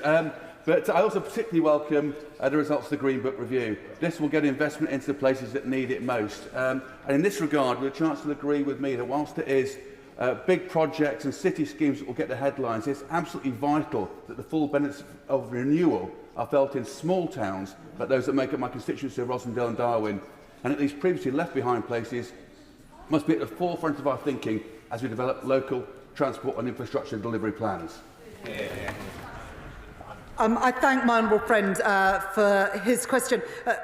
He's one of the many MPs who has spoken to me about the need to reform the Green Book, and I thank him for feeding in his concerns about the ways in which the Treasury has previously looked at requests for investment. And I'm pleased that for the people of Rosendale and Darwin that we can start making a difference to those communities that were forgotten about for 14 years under the Conservatives. I was also very pleased to be in his constituency at the end of last year to open the 100th banking hub on a local high street in his community. John Milne. Thank you, Madam Deputy Speaker. I welcome the Government's decision to widen access to free school meals, a long-standing Liberal Democrat policy. But Castlewood Primary School, in my constituency of Horsham, tell me that they are currently losing 56p for every single meal they provide. Will the Chancellor undertake to fully fund school meals, or else is she asking schools to choose between teaching and eating? I'm really pleased that what we've set out today will lift 100,000 children out of poverty by providing free school meals to an additional 500,000 children. Real terms funding for schools is increasing. Real terms of funding per pupil is increasing to ensure that schools are able to provide these free school meals and the teaching that our children need. Matt Bishop. Thank you, Madam Deputy Speaker. Can I thank the Chancellor for the announcement today of the extra funding for crumbling schools. As we know, schools across the country have been left to fail under the last 14 years of the previous government. Can I ask the Chancellor how establishments such as Forest High School in my constituency, that is literally crumbling day by day and at serious risk of closure, can access those vital funds needed to remain that we can provide the service required for students in the Forest of Dean? Well, I thank my honourable friend for raising those concerns about schools in the Forest of Dean and that school in particular. It's not good enough, the state that schools are in at the moment after 14 years of Conservative government. And after what they did in the 80s and 90s, I didn't think that even a Conservative government would leave schools in the state that they have. But your example is one that many MPs will be able to talk about in their constituencies as well. I will make sure that the Department for Education and the Education Secretary hears about the specific case that you've raised, because we do want to improve the conditions that our young children are taught in. Gideon Amos. Thank you, Madam Deputy Speaker. I thank the Chancellor for her statement. As well as freeing people up by tackling a social care crisis, the real way to get growth that we all want to see in this country is a target for publicly funded social homes, albeit I welcome the funding that has been found for housing, and funding for the infrastructure that communities want to see, which will unlock tens of thousands of homes. Wellington and Columpton Stations project was something I raised with the Chancellor last summer, and she said at the dispatch box that it would be going ahead because it had started. That project will bring £180 million of growth to the Cardiff-Bristol-Exeter corridor and generate hundreds of new jobs. Are my constituents right, and a genuine question to the Chancellor, are my constituents right to be dismayed that there is no mention of any South West projects in the statement today? Well, last week we set out additional money for the Mayor for the West of England, and we've also announced today a fourfold increase in local transport funding, which is something that will be available for communities across the country. But the honourable member says that he wants to grow the economy. It's very disappointing then that the Liberal Democrats voted against the Planning and Infrastructure Bill yesterday, which will do exactly that. Yuan Yang. Thank you, Madam Deputy Speaker. I strongly congratulate the Chancellor for the impact she's already had by reforming the way the Treasury works, in particular to unlock unlock the capital investment that we need for the future of our economy. I also commend her for her commitment to our future generations through her funding for schools and extension of free school meals. Will the Chancellor continue to work with the Treasury to change the way that it appraises the benefits of human capital investment to ensure that there is sufficient funding, particularly for early intervention into SEND, particularly for local authorities like mine in Reading and Wokingham? I thank my honourable friend for welcoming the reform we've brought in at the Treasury, the reform to the fiscal rules to unlock money for investment, the reform with financial transactions to enable more money to be spent through public finance institutions, and particularly the reform of the Green Book. My honourable friend is absolutely right to mention the importance of human capital, and that's why in the spending review today we've announced a significant investment in skills and also in ensuring that children are ready for schools through investment in the early years. Will Forster. Thank you, Madam Deputy Speaker. As the MP for Woking, I represent the most bankrupt and indebted local authority in the country. Therefore, I was very disappointed that it appeared the Chancellor didn't mention councils or local government once in her statement. I am more disappointed in the detail of the statement that the government is only investing an extra 1.1% in local government next year and the year after. What does the Chancellor say to councils across the country and to my constituents of Woking to justify that lack of investment? Well, that's real terms increases in spending every year that this Labour government are giving to local authorities, and that compares to the Conservative Liberal Democrat administration from 2010 to 2015 that cut real spending by 2.9% every year. So I'm much happier to stand on my record as Chancellor than what the Liberal Democrats did when they had a chance of being in government. Anna Dixon.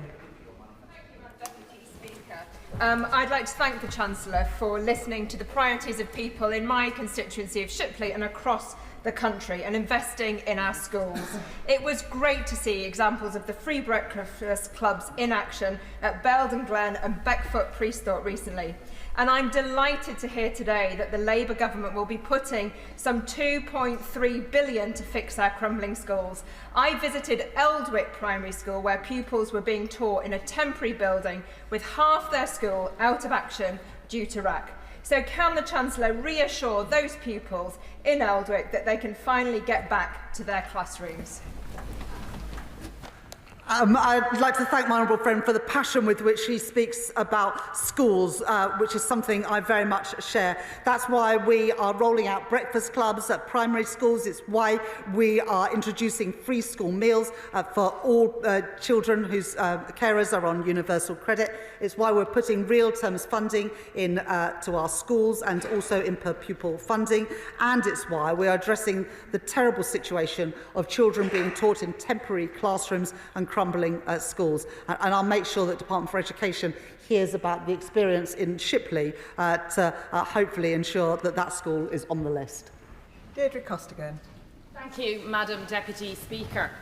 A woman came to my surgery in Ealing Southall last Friday, where she showed me photos of the one bedroom she shares with her 4 children. 5 of them sharing beds, living with black mould on the walls, and all the kids having been hospitalised with no doubt related bronchial infections. It's temporary accommodation, but she's been there 10 years, and it's not unusual. Does the Chancellor agree that today's record £39 billion investment in social and affordable homes marks an end to Conservative austerity, an end to their failure to build, and that it will finally give hope to families stuck in damp, overcrowded flats in London and across the country?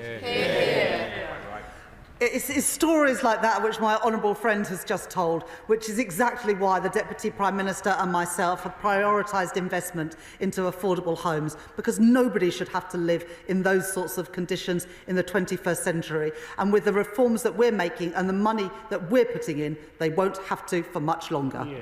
Adam Thompson. Thank you, Madam Deputy Speaker. And can I thank the Chancellor very much for her statement today. I particularly welcome all of the choices that she made, but especially the investments in Derby and the wider East Midlands, which are going to be an enormous boon to my constituents in Aerospace. I also warmly welcome her commitment to end the use of asylum hotels in this Parliament. The Tory party let the asylum system get completely out of control. Does the Chancellor agree with me that investment now will result in savings of billions as the system gets fixed? I thank my honourable friend for that intervention. The investment that we're putting into Derby and also into Nottinghamshire is significant. Small modular reactors, investment in defence, investment in fusion as well, creating good jobs, paying decent wages right across the East Midlands. And on the issue of asylum hotels, I don't think that taxpayers' money should be used for this purpose, and that's why we are reducing the cost of asylum accommodation, I think by around £1 billion during the course of this Parliament, and ending the use of asylum hotels. Andrew Lewin. Thank you, Madam Deputy Speaker. It is a source of pride to see a Labour Chancellor announce such a transformative programme for social housing. And my hope is that the boost to the Affordable Homes programme can also be used to help unlock stalled projects, like in my constituency in Welwyn Garden City, where's a Metropolitan Thames Valley development right adjacent to the station that needs to get motoring. So I want to thank the Chancellor for her investment today and ask if she agrees with me that our message to councils and housing associations is that we back you and now it's time for you to build. The changes we've made to the planning system, the changes we are making through the Planning and Infrastructure Bill, gives the opportunity to build. And what we've done now is back that with money through the Affordable Homes Grant to ensure that we included in that is a good proportion of social and affordable housing for all the reasons that honourable members have mentioned, and particularly around this issue around housing around stations. There's huge potential there. The infrastructure is there. We want to have the housing there too. Dr. Lauren Sullivan. Thank you very much, Madam Deputy Speaker. Can I thank the Chancellor for the spending review? And after being a local councillor for nearly a decade, local austerity is over, so thank you. In Gravesham, Labour-led council, we have given thousands of permissions for stalled brownfield sites. Many of these are needed for the homes that we need in Gravesham. Can I seek reassurance from the Chancellor, that this could be supported by Homes England to deliver and retain council, social and truly affordable homes for our community? I thank my honourable friend for that question. I know that there is a great need for affordable homes in Gravesham, and what we've set out at the spending review today, as well as the planning reforms that we've brought in and continue to bring in, opposed by, I think, all of the parties opposite, we can get those homes built for local families in Gravesham. Jack Abbott. Thank you very much, Madam Deputy Speaker. And can I also welcome a huge raft of announcements today, not least the announcement that we're going to be expanding free school meals, which will benefit 6,500 children in Ipswich. But I also want to celebrate the enormous multi-billion-pound green light for Sizewell C. We all know its national importance, from energy security to powering 6 million homes, but I can't overstate the difference this will make, particularly to young people in Ipswich and Suffolk, which now have the promise of a skilled, secure, well-paid job. So can I thank the Chancellor from the bottom of my heart for the investment in my town and my county, and can she expand about how else the new age of nuclear will benefit our whole country?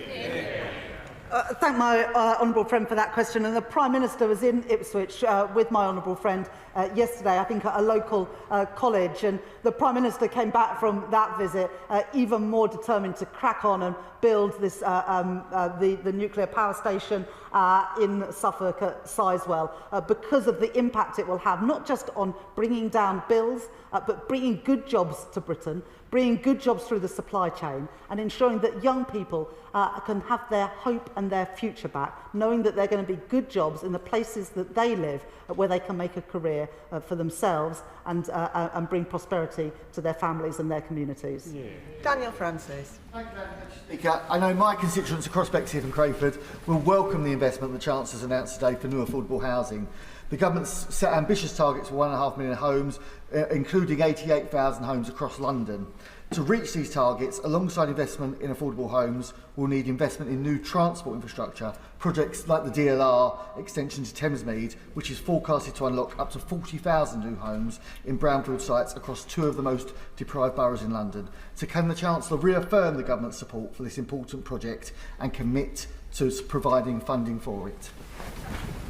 I thank my honourable friend for that question, and Bexley-Heath and Crayford is a part of the country that he knows that I know well, and there is huge potential in Bexley-Heath and Crayford for more homes and more investment. We've set the budget now for the Department for Transport. We're going to be setting out the 10-year infrastructure plan next week to unlock more investment, both public and private, in housing and in transport. Madam Deputy Speaker, one of the first pieces of casework I picked up was of a young woman pushing her 2 children through central Wednesbury. We moved to the side and she told me she was in temporary accommodation, and then she showed me the insect bites up her arm. In my council's area, there are 21,000 people on the housing waiting list, nearly 550 families in temporary accommodation, awful substandard B&Bs, multiple buses to get their kids to school. So can my right honourable friend confirm that our share of the £39 billion for council and social housing is coming to Tipton and Wednesbury and Coseley, to the Black Country, to the West Midlands, to build the homes for local families that we need? It absolutely is. Lawrence Turner.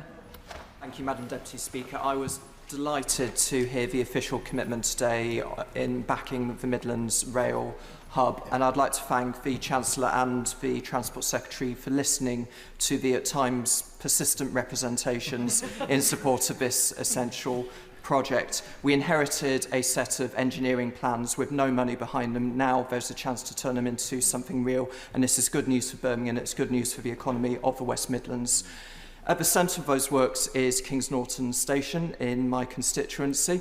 We need the works there to unblock the cross-city line, and on a matter of literary heritage, Kings Norton is also the birthplace of Thomas the Tank Engine. The Reverend Audrey lived a few yards down the road. Wouldn't it be a great tribute if space could go on the ground for the 80th anniversary next year? So will the Chancellor and her officials work with local representatives so we can understand which of those individual projects are going to be started first, and we can finally restore Kings Norton Station to its former glory? I once spent a day at Thomas the Tank Engine Wells, but I hope that the trains that we're going to be investing in and the tram lines may be a little bit less talkative and a bit more productive. The reason I mentioned my honourable friend in my speech today is because he has persistently lobbied for the Midlands Rail Hub, and we're very pleased as a government to be able to make that commitment today that will benefit his constituents and many others as well. Kevin Bonavere. Thank you, Madam Deputy Speaker. Today's spending review is a great big boost for the defence and life science sectors in this country. My constituency of Stevenage is a national hub for both of those sectors. This morning I visited the cell and gene therapy catapult with the Minister for Science, Lord Patrick Vallance. Last week, my right honourable friend, the Secretary of State for Defence, visited MBDA to see the Storm Shadow missiles being fitted out for Ukraine. Today's extra investment will be a great big welcome in my town of Stevenage. Young people want those new jobs. When can they expect to see the benefits of that new investment? There's huge opportunities in Stevenage, both in life sciences and in the defence sector, to take advantage of the investment that we're putting in, whether that's in R&D or lifting defence spending to 2.6% of GDP in the next 2 years. And I know that businesses, working with their tireless local MP, will make sure that that investment gets to Stevenage. Sam Rushworth. Madam Deputy Speaker, a third of children in Bishop Auckland live in poverty, and so I welcome today's spending review, which set out how they will benefit not just from the free breakfast clubs, but also the extension to free school meals, from warmer homes, more access to sports and the arts, and also, frankly, that their parents will be getting the pay rises that they deserve under this Labour government. But many of those children live in deprived neighbourhoods, which have seen big cuts to social infrastructure over the last 15 years, including the closure of swimming pools, youth clubs, Sure Start centres for sure, boxing gyms and the likes. So I noted with interest on page 36 a reference to 350 deprived communities across the UK being invested in by this government. And I wonder if the Chancellor could say more about that, because there are no figures actually in here. And if she can't give a full answer today, if I could engage with her office on this. This will be a scheme operated from MHCLG. We announced some of the neighbourhoods that will benefit from that investment today. This is not something that neighbourhoods will have to bid for. This will go to the communities that need it most, and the Deputy Prime Minister will be setting out in due course all of the 350 neighbourhoods that will benefit from this investment. Joe Powell. Madam Deputy Speaker, under the Conservatives, London's housing crisis escalated to dangerous levels with one child in every classroom in temporary accommodation. So I warmly welcome the £39 billion for the Affordable Homes Programme, but also the 10-year rent deal and the new low-interest loans, but also something I've been pushing for, and I can see the Minister for Building Safety has entered the chamber, which is equal access to the Building Safety Fund for housing associations, so that money can go towards improving conditions of homes and not to remediation. Can the Chancellor outline how this package will tackle London's housing crisis, including in my constituency, one of the most unequal parts not only of London but of the country? I thank my honourable friend for that question, and it's good to see the Minister in his place to hear it too. It's really important that as we invest in the social and affordable housing our capital city but our whole country needs, that we're investing in the right places, but also it has the potential not just to provide the homes that people need, but also reduce that pressure on local authority budgets and national budgets, where so often they are picking up the costs of failure because of the failure of previous governments to invest in social and affordable homes. Jacob Collier. Deputy Speaker, can I also warmly welcome the investment in the Midlands Rail Hub, which will mean 150 extra trains a week through Burton, and the investment in Rolls-Royce in the small modular reactors and nuclear subs that will benefit my constituency and local jobs. She announced a huge package around transport, and she will know that I've been pushing for improvements on the A50, A500 and infrastructure around Branston Bridge. Can she say more about when we can expect an announcement on the road investment strategy? It sounds like it's a pretty good day to be an MP in Burton. We're pleased to be able to make those investments both in the Midland mainline hub, but also those investments in nuclear technology, as well as the additional housing investment that will go into Burton and places across the country. The allocation has been made to the Department for Transport, and the Secretary of State will set out in due course, and we will be setting out more detail in the 10-year National Infrastructure Plan next week. Joanna Baxter. Thank you, Madam Deputy Speaker. 14 years of the Tories, 18 years of the SNP have left many Scottish high streets in desperate need of investment, including those in my constituency of Paisley and Renfrewshire South. So I welcome the Chancellor's announcement today to invest in new community funds, bringing the total of UK Government direct investment in Scottish local growth funding to almost £1.7 billion. So can I ask my right honourable friend if she would agree to come to Paisley to see why Paisley High Street deserves a slice of that very substantial pie?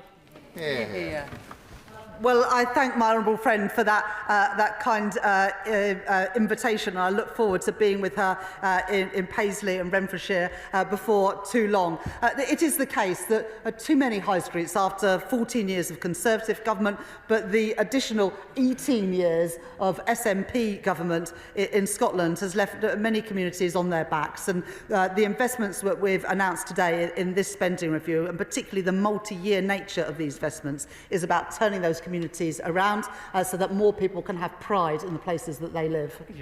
Elsie Blundell. Thank you, Madam Deputy Speaker. I welcome the Government's announcement of an additional £2.5 billion into Greater Manchester. This will have a real benefit for my constituency and the town of Haywood, which will get the tram for the first time. what can the government do, together with the Greater Manchester Combined Authority, to make sure we get shovels in the ground as quickly as possible? Chancellor. I thank my honourable friend for that question, but I would also like to thank her for the lobbying that she did. Because of the efforts of my honourable friend, Hayward will now get that metro station, and working together with the Mayor of Greater Manchester, we will ensure that those spaces are in the ground quickly so that her constituents can benefit from this additional investment that this government is putting in. Dr Zabir Ahmed. Madam Deputy Speaker, it's clear from my right honourable friend's statement today that she understands Scotland and she has left no stone unturned in backing Scotland's economy. But my right honourable friend's ambition, unfortunately, despairingly, is not matched by the SNP government in Holyrood. So will she join me in urging the SNP government to end their ideological blockade on the defence industry, on the nuclear industry, so that finally my constituents in Glasgow South West can access the skills, the jobs and the prosperity that this Labour government is investing in? Chancellor. In the statement today, we were able to announce investment in Acorn in Aberdeenshire, investment in Great British Energy, headquartered in Scotland, and of course substantial investment in defence, £11 billion extra by the end of the spending review period to keep our country, keep our continent of Europe safe. Scotland and Glasgow has a proud tradition in defence sectors, but an ambition that's not matched by the SNP government. This Labour government is backing defence across the whole UK, including in Scotland. Amanda Martin. Deputy Speaker, I'd like to thank the Chancellor for listening to me on behalf of Portsmouth residents in today's review. Be that in commitment to investment in building British in our defence sector, backing our SMEs, investing in our country's securities and investment in our Royal Navy base. Or investment in our NHS, investment in education, young people and indeed across our public services. And something really important to my constituency is housing. With £39 billion affordable housing pot and a local growth funding targeted to reach 100 communities, under Labour there is now a real chance to address housing needs in Portsmouth. Madam Deputy Speaker, I'd like to ask the Chancellor how I can work with her and the Deputy Prime Minister to ensure this ambitious investment is wholeheartedly embraced by my Lib Dem Council, so we can ensure that they are as ambitious as we are for Portsmouth people, and so we can finally see action, Madam Deputy Speaker, and finally see much-needed homes for the people of Pompey. Chancellor. I thank my honourable friend for that question, and I think the whole House pays tribute to the people of Portsmouth and their commitment to our country's defence. On affordable housing, well, look, in the planning and infrastructure bill and the planning reforms we've already announced, we're enabling the building of these homes. And what we're doing today with the £39 billion is putting the money there so that we can build social and affordable homes. But it is disappointing that Liberal Democrats don't back our planning and infrastructure reforms, because unless you back those, it is very hard to get Britain building again and very hard to build the 1.5 million homes that people in Portsmouth and our country desperately need. Jill German. Thank you, Madam Deputy Speaker. I warmly welcome the Chancellor's statement and, like my honourable friend, in particular, the historic £445 million of investment into our rail in Wales. And I'd also like to echo his thanks for the tireless representation of our Secretary of State for Wales and our Welsh Labour MPs.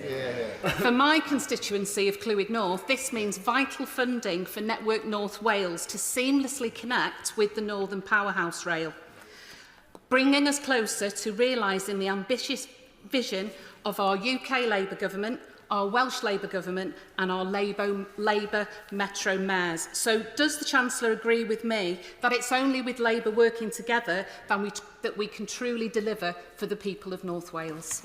Chancellor. We've finally got a Labour government here and a Labour government in Wales to work together for the people of Clwyd North and all people right across Wales to make those investments, including the significant investments today that we've announced in transport. And I'd like to pay tribute to all of the Welsh Labour MPs who have lobbied me so extensively to get this investment into Welsh Rail. I was left with no doubts about what the priority was for the people of Wales: transport investment, as well as the investment that we put into coal tip safety. And I'm pleased to have been able to set that out in the spending review today. John Slinger. Thank you, Madam Deputy Speaker. In the age of anger that our opponents seek to exploit, we need a responsibility revolution. And this government has taken responsibility by taking tough decisions to stabilise the economy and carry out the long-term reforms. So, does my right honourable friend agree that it's her responsible approach, not cakeism 2.0, Trussonomics or reforms fantasy economics, that enables today's very welcome investment that will benefit my constituents, whether it's in healthcare or indeed the green transition and defence investment that will help GE Vernova employ hundreds more people in my constituency of Rugby? Chancellor. I thank my honourable friend for that question. We had to make difficult decisions last year to put the public finances on a firm footing after the appalling economic management of the party opposite, which sent interest rates soaring and put pensions in peril. Something that was welcomed, I think, a big supporter of Liz Truss, the current Shadow Chief Secretary to the Treasury, and that's why he's got the word shadow at the front of his name. Economic responsibility is absolutely essential. I set out the envelope for public spending in the budget last year, and we've allocated that money today. Not a penny more, not a penny less. Mark Ferguson. Madam Deputy Speaker, a Labour government, a Labour Chancellor, a Labour plan. 500,000 children getting free school meals. Huge investment in our National Health Service, jobs and opportunities closer to home, and £39 billion for affordable housing. Fantastic for my community. But does she agree that people in Gateshead and Wickham may benefit the most from the changes that she made to the Green Book? And does she also agree with me that it gives communities like mine huge opportunities for the future? Chancellor.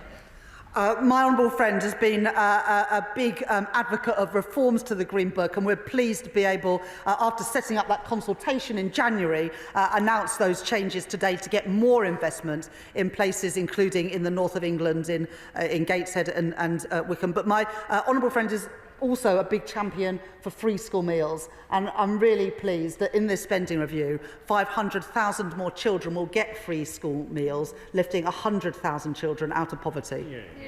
Lorraine Beavers. Thank you, Madam Deputy Speaker. I welcome the government's commitment to investing in Britain's future, tearing up the old rule book which held back constituencies like Blackpool North and Fleetwood for too long. My constituents need to feel the benefits now. We need better transport infrastructure, including our train line reopened, and more jobs. Can the Chancellor confirm that Blackpool North and Fleetwood will get the attention the party opposite refused to pay it? I thank my honourable friend for that question, and Blackpool will benefit from the Affordable Homes programme, from the free school meals for children, from the rollout of breakfast clubs, but also stands to benefit from the increase in the local transport grant, which we're increasing fourfold compared to the plans we inherited from the party opposite. Jim Dixon. Thank you, Madam Deputy Speaker. People in my constituency of Dartford will hugely welcome today's statement, not just for the investment in public services, so in schools, in the NHS and in new homes, but also the commitment to investment in transport infrastructure, because people in Dartford are sick and tired of living in terrible congestion caused by the Dartford crossing, but also due to the collapsed Galley Hill Road in Swanscombe. So can the Chancellor reassure me that not only will families be better off in Dartford as a result of the spending review, but also it will help to get Dartford moving? You've got the I thank my honourable friend for that question. And in January this year, I did give this government's backing to the Lower Thames crossing. We've set out the allocation for the Department for Transport and the Secretary of State for Transport, and the 10-year infrastructure plan will set out more detail in due course. Claire Hughes. Deputy Speaker, can I thank the Chancellor for her statement and for what is a record-breaking settlement for the Welsh Government to invest in public services in Wales. Right. On rail, so I understand that the honourable member opposite might not be happy with the announcement, but I'm sure that my constituents in Bangor Aberconwy, as well as those of my constituency neighbour for Clwyd North, will be absolutely delighted. They rely on the North Wales Main Line to get to work.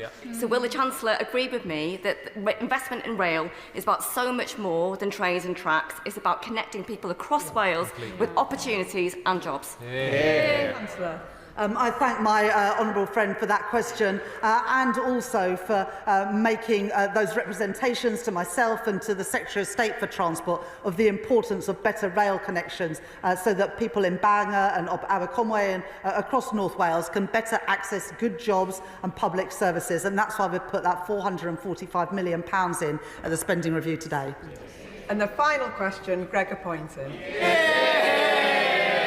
Thanks all for staying. Thank you, Madam Deputy Speaker. I warmly welcome the Chancellor's statement today. It shows that this Labour Government is investing in Scotland's renewal, and I particularly welcome the funding allocation for the Acorn Capture Storage project. It is a project that will unlock billions of pounds of private investment and create high-quality jobs in Scotland.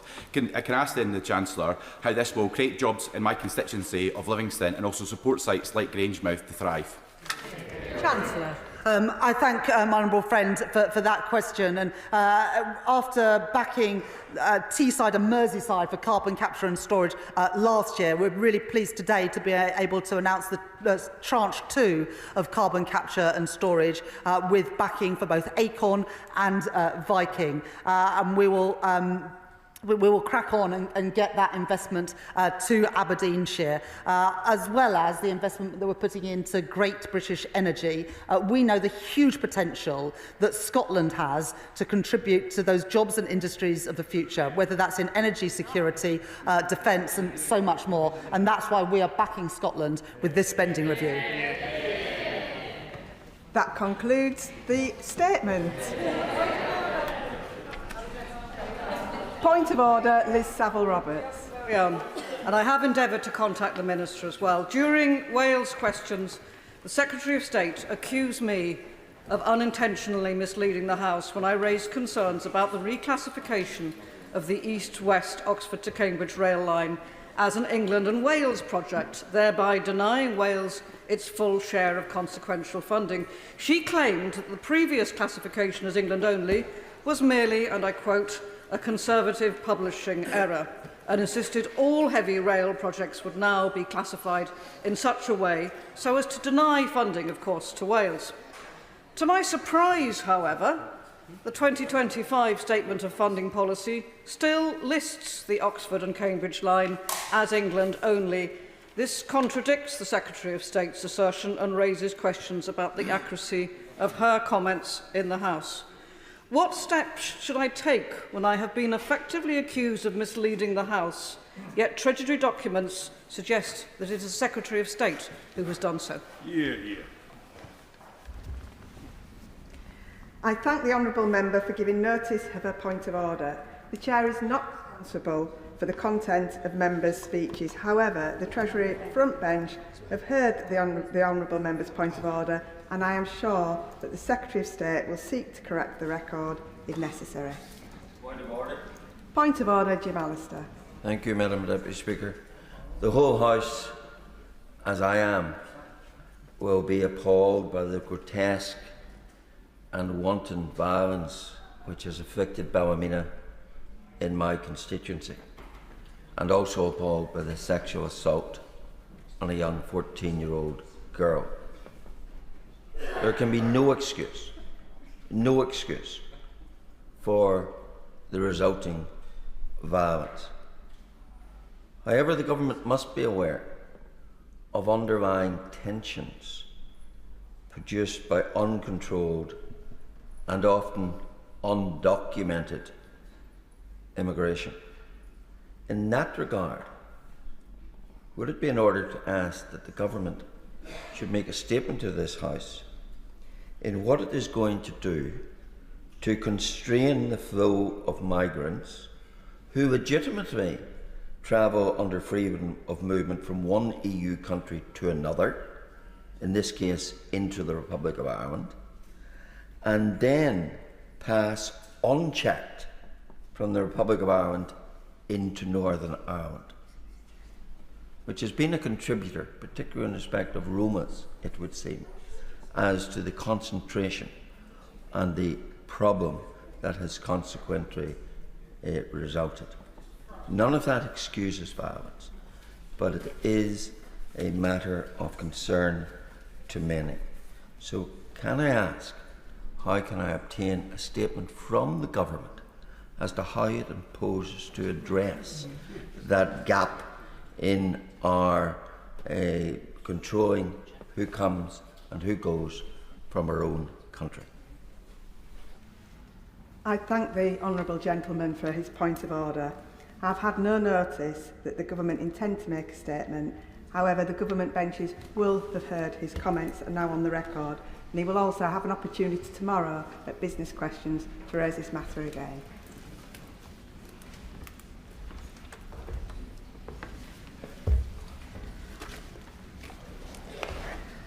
We now come on to the presentation of bills. Presentation of Bill, Mr. Richard Holden. Animal Shelters Licensing Bill. Second reading what day? Friday the 20th of June. Friday the 20th of June. We now go on to the 10-minute rule motion. Letterboxes positioning. Annalise Midgley.